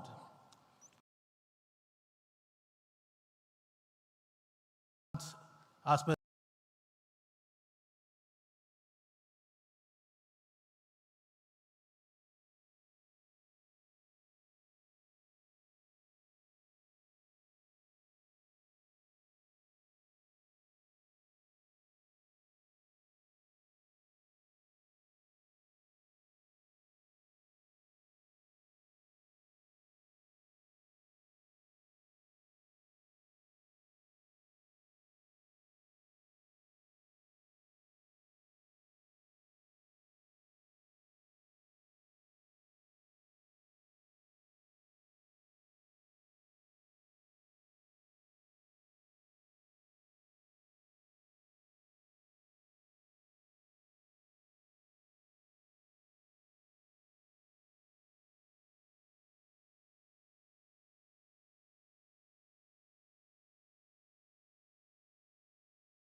After the formation of this committee, the figure reduced within 1 year, less than 100. We thank the federal government of Nigeria for doing everything to make sure that health is wealth, and a healthy nation is a wealthy nation. There was, when the formation of this committee,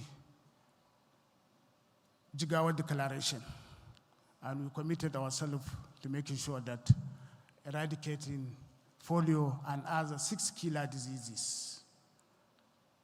Our commitment remains ever, and we remain committed ever before. We will do our best to make sure that the health sector receives the best, and we are committed. And you know, government and the tradition is a link between the government and the people. We thank you very much. May Allah bless Nigeria. May Allah bless the President. Wassalamu alaikum.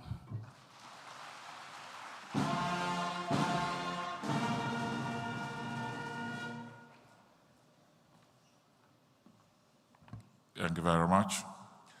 Your Excellencies, distinguished ladies and gentlemen, this event has been an eye-opener for me. It has shown that providing health for Nigerians is not a national program, but it is a national covenant. And one person who I think agrees with this is His Royal Majesty, Igwe Ambassador Dr. Lawrence Okolio Chikezie Agubuzu, OON-CFR, is a Ogunechendu of Ezemaulo Kingdom. Your Royal Majesty, I welcome you.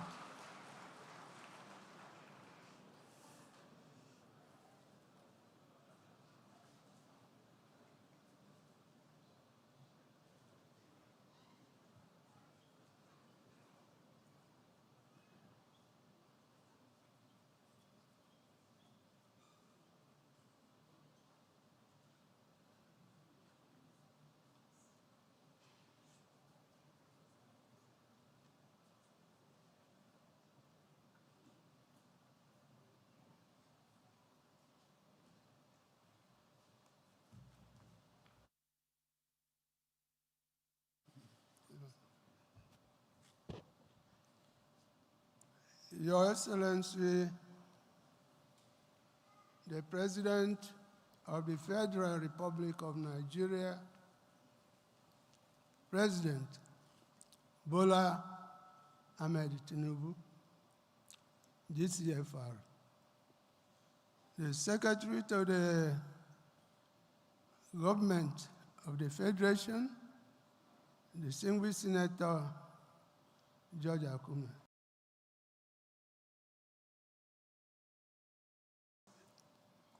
Your Royal Majesties, I want to end the protocol here.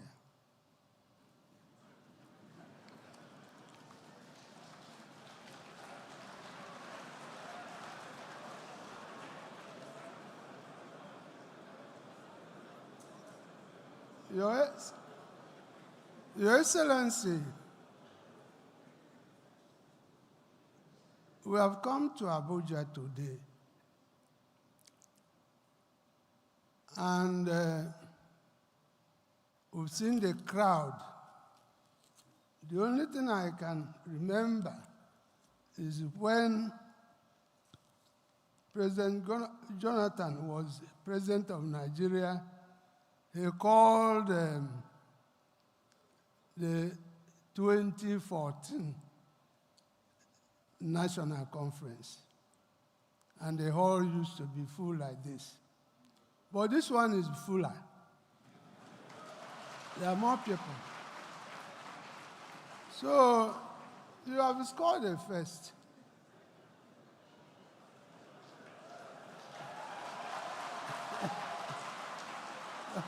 by bringing the largest crowd to this place. We've been committed to the health of our people.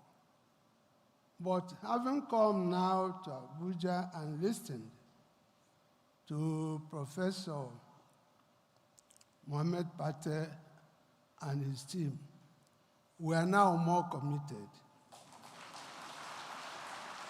So the traditional rulers of Nigeria will now go home and work harder than before. But I must tell you, Mr. President, that personally, I don't feel very happy because you were not here in the morning. There were several speeches. We listened carefully.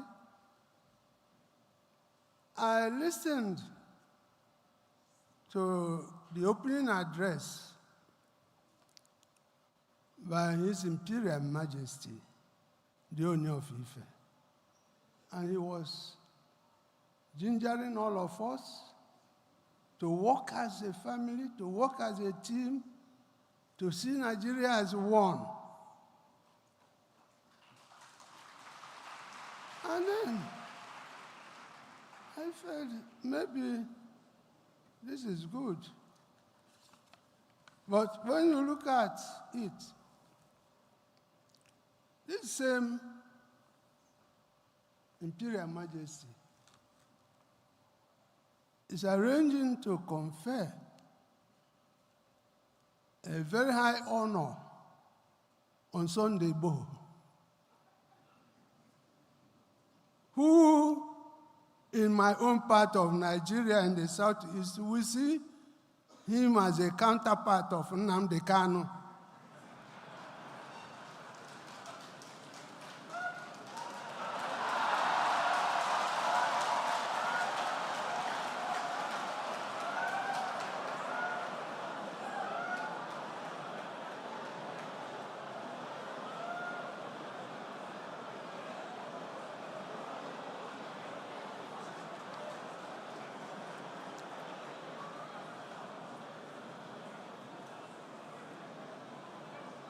And my brother, fellow royal father, the Imperial Majesty, does not seem to understand the pain in my heart when Nnamdi Kanu is in Sokoto. So, sir, the ball stops on your court.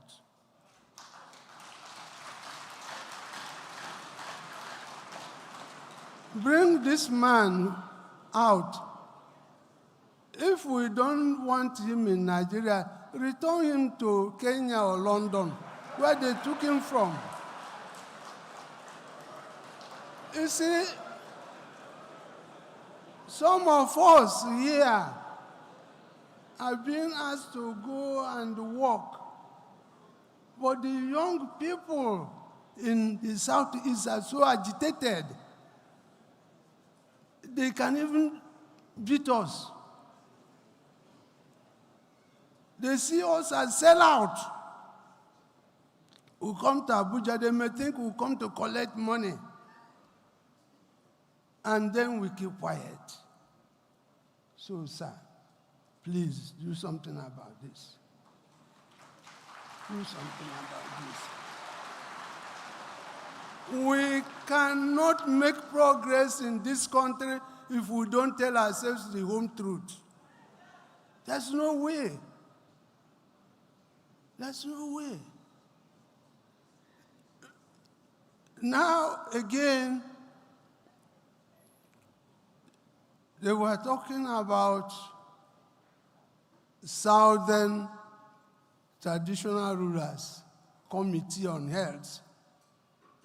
And the eminent professor Patel was saying that this will become an annual event, what we are doing today, if I heard him correctly.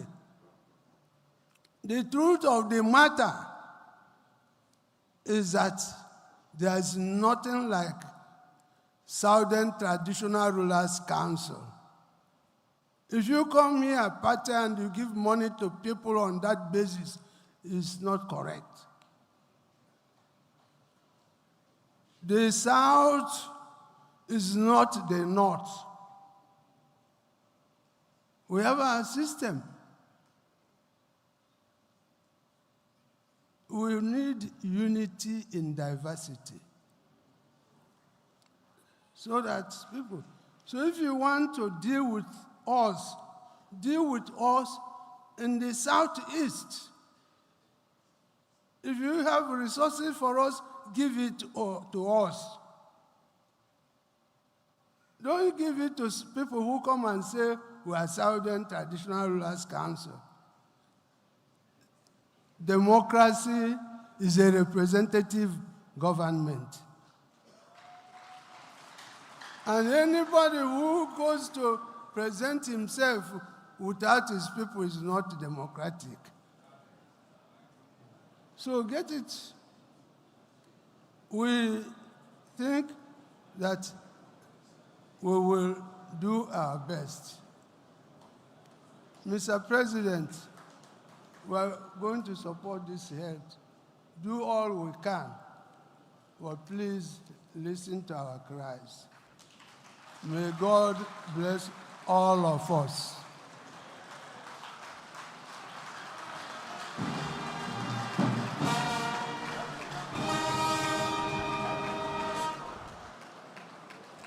Thank you very much. He has a PhD, he's an ambassador, he's a royal father. Your Excellency, distinguished ladies and gentlemen, this is the final statement of commitment, and this will come from Alhaji Rasaki Oladejo, Deputy President General, South, Nigerian Supreme Council for Islamic Affairs.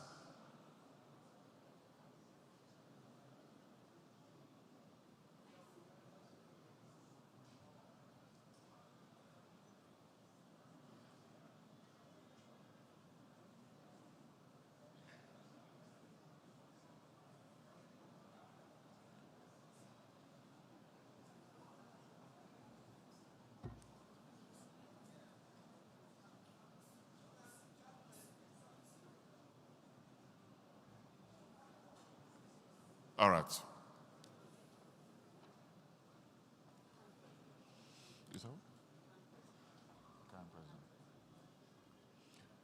Let me welcome the President of CAN, the Most Reverend Daniel Chukwudumebi Oko.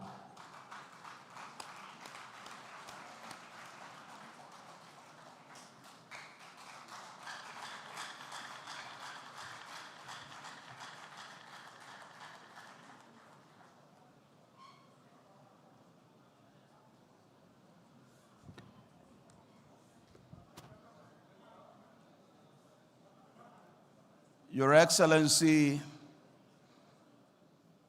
the President of the Federal Republic of Nigeria, Asiwaju Bola Ahmed Tinubu, GCFR, the Honorable Coordinating Minister for Health and Social Welfare, our own Dr. Ali Pate, Excellencies, Your Eminencies, Your Majesties, Your Highnesses, and all the traditional rulers and religious leaders here present. Distinguished ladies and gentlemen, I bring you greetings from the Christian Association of Nigeria, and I would like to, on behalf of the Christian community in Nigeria, appreciate our President, Bola Ahmed Tinubu, and his dear wife, the First Lady of the Federal Republic of Nigeria, distinguished Senator Oluremi Tinubu, CON, for the attention that they have given, special attention they have given to the health sector since they came into office. I've been invited to events to this place, but I will tell you that 90% of the events I have attended here representing the Christians in Nigeria were on the issues that bordered on health and social welfare. It has been said many times that a government that wants to succeed must be closer to the people. And a government that will succeed is the one that listens to the people and addresses the concerns of the people. And I think that our president and his dear wife and all his cabinet members are working very hard to address some of the concerns that are being raised by the people. I want to especially appreciate you, Your Excellency, for your doggedness and your commitment to the well-being of the Nigerian people.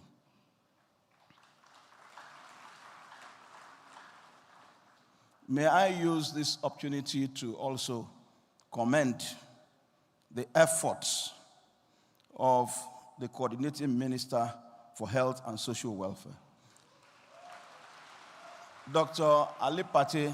Dr. Ali Pate has been around. He's been involved in issues of public health in this country for many years.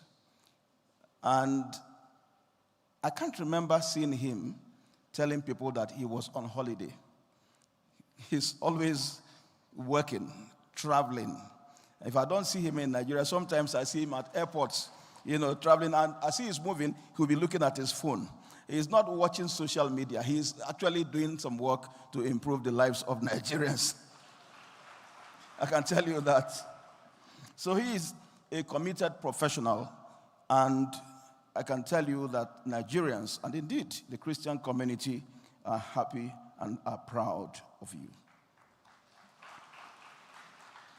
So we thank you for your commitment towards improving the health of Nigerians, and this is evidenced in the numerous consultative meetings you have convened since your assumption of office as the Honorable Minister of Health and Social Welfare. Your interventions in the health sector are beginning to yield the desired fruits. And one of the unique contributions you have made in your own time is to always bring people, stakeholders together, to agree at every point as we are progressing. And this is something that should be emulated by other sectors when it comes to issues that actually border on the lives of the people. And this is very commendable. The theme of this summit, the role of traditional rulers in advancing the renewed hope agenda for the health sector, speaks directly to a truth we all recognize. Health reform is not merely a technical or administrative undertaking, it is moral, social, and collective responsibility. Nigeria continues to confront serious health challenges, maternal and child mortality, outbreaks of preventable diseases, gaps in routine immunization, and uneven access to quality primary health care. Yet, we know that these challenges are not solely the result of insufficient infrastructure or personnel. Often, they are shaped by trusts, beliefs, cultural norms, and community accountability. As religious and traditional leaders, we occupy a sacred space of trust. We ought to have the trust capital.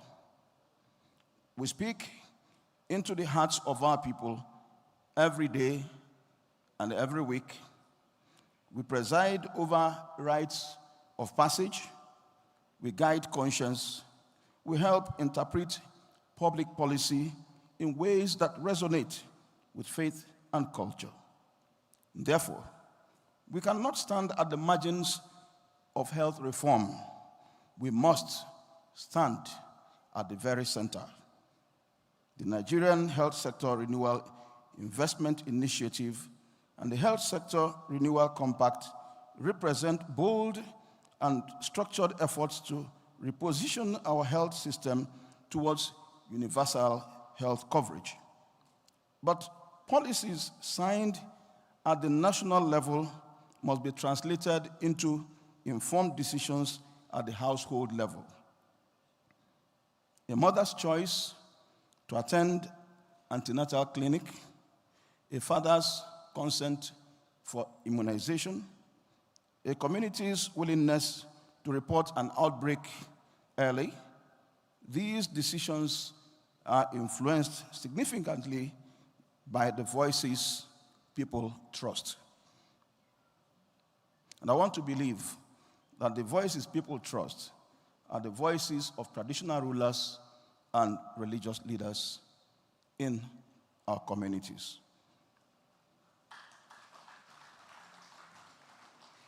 We have seen the power of this partnership before. Nigeria's journey to being certified wild polio-free in 2020 was not achieved by the government alone. It was achieved through collaboration, through the engagement of traditional rulers, faith leaders, and community influencers who countered misinformation, addressed resistance, and mobilized their people. That experience provides a strong precedence for what is possible when social leadership aligns with public policy. Today, as we continue to guard against circulating variant polio virus and other public health threats, we must extend that same model of engagement beyond immunization to maternal health, nutrition, disease prevention, outbreak preparedness, and primary health care utilization. I'm happy that earlier today we had the First Lady talk to us about the food bank and her passion to make sure that food gets to the people that need the food, not the people that don't actually need the food. And we all must commit to the distribution of food that is made available down to the grassroots level so that all of us will have a sense of inclusivity and we will all be happy as a people in this nation. The church in Nigeria, Your Excellency, is ready to play its part. Across congregations, we must continue to promote accurate health information and counter harmful misinformation, encourage early health-seeking behavior and immunization uptake, support maternal and child health initiatives, partner with government and health agencies in community mobilization, provide platforms for dialogue, accountability, and feedback between communities and health authorities. We also encourage structured follow-up beyond this summit. The resolutions and commitments made here should cascade through establishment leadership platforms across various congregations, kingdoms, community associations at state levels, interfaith councils, and traditional institutions so that this summit becomes not just a one-day event, but a sustained movement. Your Excellency, dear brothers and sisters, distinguished ladies and gentlemen, let this summit send in a unified national message. Health reform is not government's business alone. It is a shared covenant between government, traditional institutions, faith communities, development partners, and citizens. On behalf of the Christian Association of Nigeria, I pledge our continued partnership in advancing the national health agenda. Together, with sincerity of purpose and Nigeria, where every child lives, is empowered. Thank you very much.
The Nigerian Supreme Council for Islamic Affairs, NSCIA, is the apex Islamic authority in Nigeria established in 1973 to cater for, preserve, protect, promote, and advance the interests of Islam and Muslims throughout the country. We commend the government of President Bola Ahmed Tinubu and partners for the health sector renewal investment initiative under the leadership of the Coordinating Minister of Health, Professor Mohammed Ali Pate, CON. This effort is very important for the future of our nation, Nigeria. Good health is essential for our people to live productive and meaningful lives. Islam teaches us that protecting life is a sacred duty. Therefore, supporting health care is not only a government responsibility, but also a religious and moral responsibility for all of us. The Nigerian Supreme Council for Islamic Affairs wishes to assure you of our full support and commitment to the advancement of Nigerian health sector renewal and reinvestment initiative. We commit to continue using our mosque and other platforms to educate our communities on healthy living, maternal and child health, and the importance of seeking proper medical care. We will also help to address misinformation and encourage our people to cooperate with health workers and health programs. We commit to continue supporting community health efforts, especially those that serve the poor and vulnerable. Muslims and Islamic organizations establish and operate numerous health facilities, such as hospitals, clinics, and laboratories, including health advocacy programs across the nation. It is therefore repugnant to accede to any public MOU that relegate Islam and Muslims to a second fiddle. With assurance of inclusivity, we shall not hesitate to support the implementation of the MOU between Nigeria and United States of America. We stand ready to engage and effectively support the implementation MOU to increase equitable access to quality health services and a more resilient health system. Distinguished leaders, religious and traditional leaders are trusted by the people. We must use our influence to support this initiative and encourage our communities to embrace it. We stand ready to work with the government and all partners to ensure the success of this important program. May Almighty Allah bless our efforts and grant good health to our nation. Wassalamu alaikum wa rahmatullahi wa barakatuh. Thank you.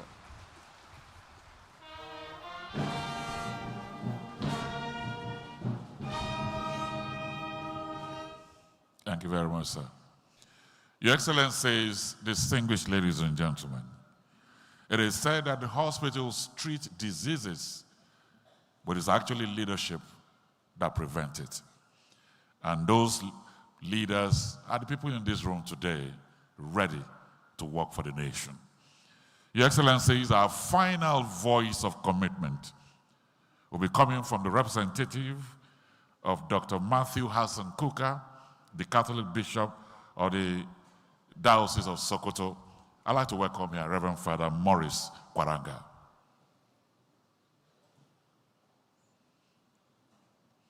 Reverend Father Morris Kwaranga. Okay, that's him. Just find space somewhere.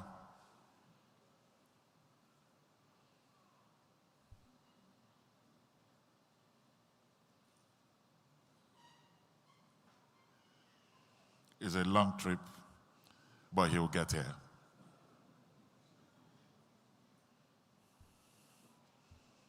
You're welcome.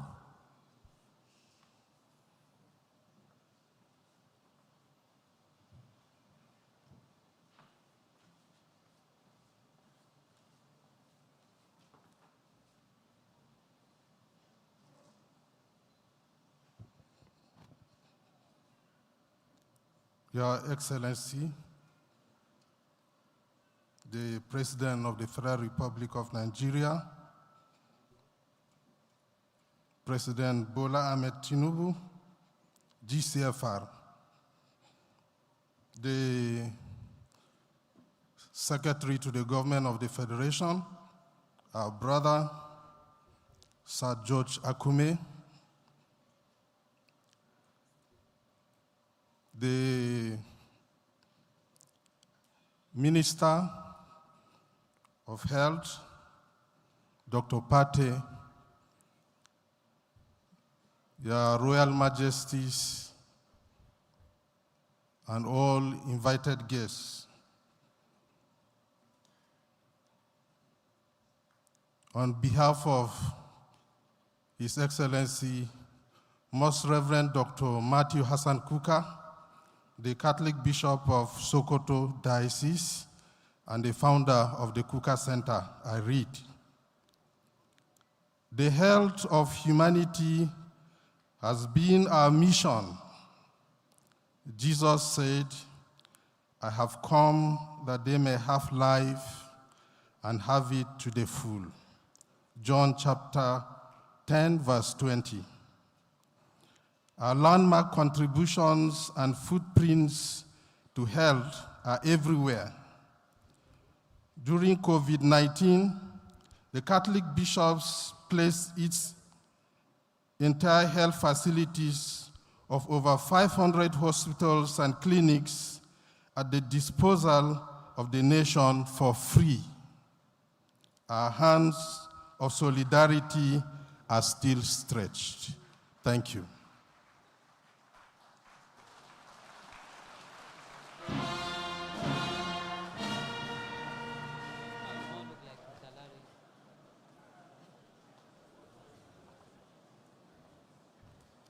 Thank you very much.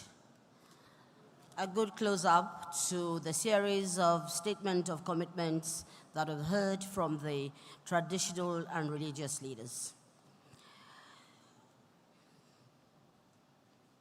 At this moment, Your Excellencies, all very distinguished ladies and gentlemen, when he had the dream to ensure that traditional and religious leaders are integrated in promoting healthcare delivery service, long time back, over a decade, we didn't know that it's something that will crystallize into what we are watching here today.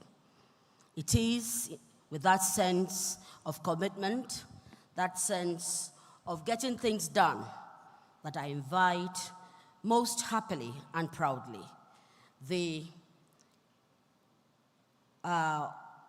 Honorable Coordinated Minister of Health and Social Welfare, my own brother, Professor Mohammed Alipate.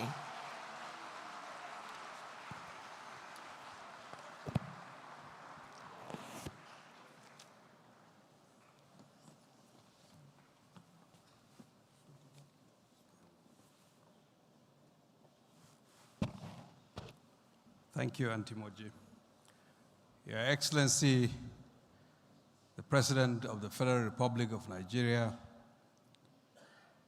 Asiwaju Bola Ahmed Tinubu, GCFR, His Excellency, the Secretary to the Government of the Federation, Senator George Akume, the Chief of Staff to His Excellency, Mr. President, Honorable Ministers that are here, our Royal Fathers, Royal Majesties, Eminences, our Lords, spiritual and temporal, other senior government officials, distinguished ladies and gentlemen, our National Health Fellows that are here.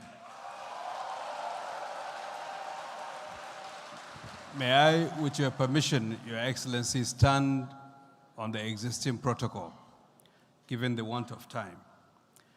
Let me first thank Your Excellency for your wisdom in directing us to convene a dialogue between traditional religious leaders and the health sector to look at the progress that we have made, look at the challenges, and where we can go forward to improve things.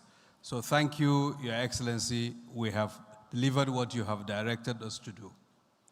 I also want to thank you for your wisdom in using the health and social sectors as one more element within the context of your renewed hope agenda to unify this country, to heal it, but also potentially to inspire it. That is exactly what your administration has been doing over the last 3 years. To heal, not physically, but also really put healing of the pain that Nigerians had been suffering from. To unify, because the breadth of this country, the diversity of this country is all coming together across all fault lines to talk about something that is common to us, which is health.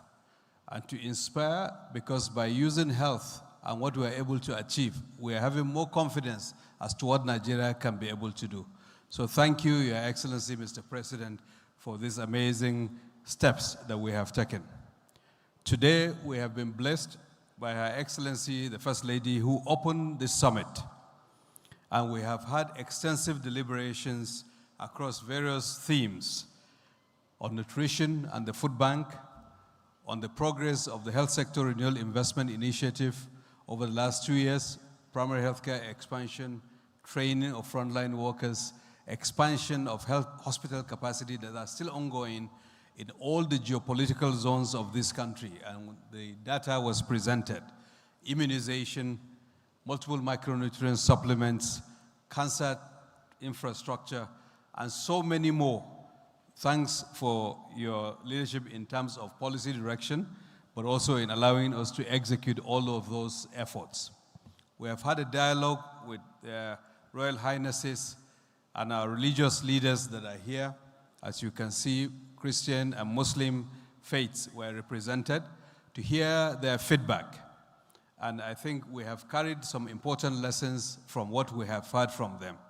This is a dialogue, and we've opened the chapter of that dialogue.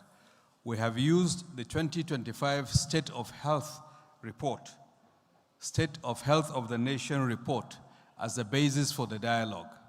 As we had done in 2024, we shared our report card of what we had done between 2023 and 2024. Today, we also have the 2025 health report, the State of the Health of the Nation report, which summarizes all that we had done between federal government, states, local governments, private sector, civil society, and every facet, including our religious and traditional leaders. And Your Excellency will present that to you, but we also present it to Nigerians, because that's the accountability that you demanded, and that's the accountability that we are delivering. It's a collective effort. Your Excellency, there are various conversations that have been had, and I do hear very clearly the Northern Traditional Leaders Committee has been in existence for 17 years now. There is still dialogue that needs to be had in terms of how we approach the different facets of our country in terms of engagement. But the fact that we have this dialogue, the fact that we've opened the door, I think is a first important step that we will continue to find ways to build on it. My task here is to summarize what we have done. And I will propose what I hope the audience, including the National Health Fellows that have listened, if we agree, then we take that as a takeaway from this conversation, so that it's not just talk, but that we carry something that we will move forward with. And I will read the proposal for an COHORT declaration on health in 2026 that says, we, the participants at the first National Traditional and Religious Leaders Summit, convened at the State House Banquet Hall, Aso Villa, on the 17th of February 2026, at the invitation of His Excellency President Bola Ahmed Tinubu and the First Lady of the Federal Republic of Nigeria, Senator Oluremi Tinubu, to deliberate on our collective role in advancing the nation's health and well-being. After due deliberations on the state of the Nigerian health sector and our vital role as leaders of our communities, we declare as follows. Whereas His Excellency President Bola Ahmed Tinubu unveiled the Health Sector Renewal Investment Initiative on the 12th of December 2023, followed by the signing of the Health Sector Compact, as well as the expanded compact in 2025, demonstrating significant political commitment to achieving universal health coverage. Whereas Nigeria is beginning to show progress in key health indicators, we recognize that substantial and sustained effort is required to accelerate progress towards our national health goals, particularly in the areas of reproductive, maternal, newborn, and child health and nutrition. We hereby, one, commend the federal and state governments for embarking on the ambitious Nigeria Health Sector Renewal Investment Initiative and for the inclusive spirit of the Health Sector Compact. We particularly appreciate the government of Nigeria under the leadership of Mr. President for the renewed focus on health and recognizing the indispensable role of traditional and religious leaders and institutions in national development. We commit ourselves to actively support and promote access to comprehensive range of essential health services within our communities, including immunization, HIV, TB, malaria, treatment and prevention, comprehensive maternal natal care, emergency obstetric services, and nutrition, including the food bank. We pledge to welcome and provide robust support for the frontline health workers and the national health fellows that are being deployed to our communities, ensuring that they are integrated and enabled to perform their duties effectively. We also advocate for and support the enhancement of healthcare quality by promoting the upgrade of primary healthcare centers, supporting facility accreditation, and participating in community-level demand generation and monitoring of facility service quality. We also encourage the multi-sectoral actions to address the social determinants of health, with a special focus on nutrition, clean water and sanitation, hygiene, and the education of the girl child as foundational pillars for a healthy society. We support the integration of accredited civil society health facilities into our local health systems and referral networks to expand access to quality care for all, including the most vulnerable populations. We will not exclude any population. Any faith-based group will not be excluded. And we call on the federal government to maintain the open dialogue and strengthen community engagement at all levels, ensuring that the voices of the people are central to planning, reiteration, and implementation of health policies. We also commit to fostering community participation in public health security by supporting disease reporting and surveillance, promotive measures, and mobilizing communities for rapid and effective outbreak response. We also call on all Nigerians to embrace the principle of shared responsibility by participating, advocating, contributing to mobilize domestic financing for health through expanding risk pools and health insurance schemes, which are critical for sustainable healthcare delivery. We promote the adoption of climate-resilient health practices within our communities and advocate for health facilities that are environmentally sustainable and prepare for health impact.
die from preventable causes. 2, improving immunization outbreak response, because communities listen to you before they listen to the government, and you are often the detectors and responders of any epidemic. Strengthening nutrition and food security, because you can impact household daily decisions, rally the community to participate in social actions to avert food insecurity and ensure that support reaches the people who need it most. We want to achieve cultural reforms and able to communicate down to the last man on the chain. Our commitment in action, our administration has taken bold steps to rebuild trust through transparency and decisive action. We just need your support. And I'm very much appreciative of your commitment here today. You have the support of this government. You have the commitment. The state government are your subjects too.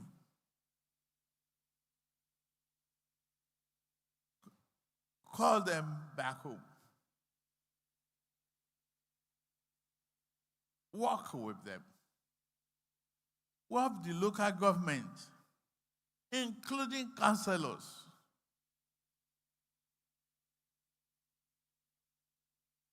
The head fellows here present, we work well with you.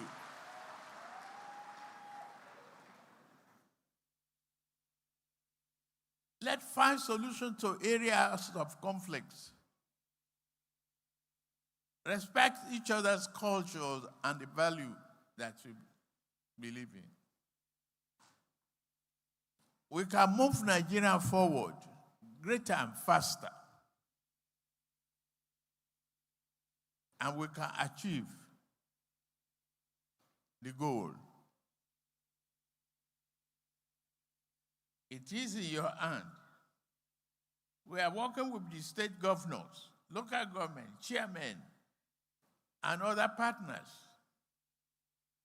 to aggressively improve functionality of our primary health care facilities across Nigeria.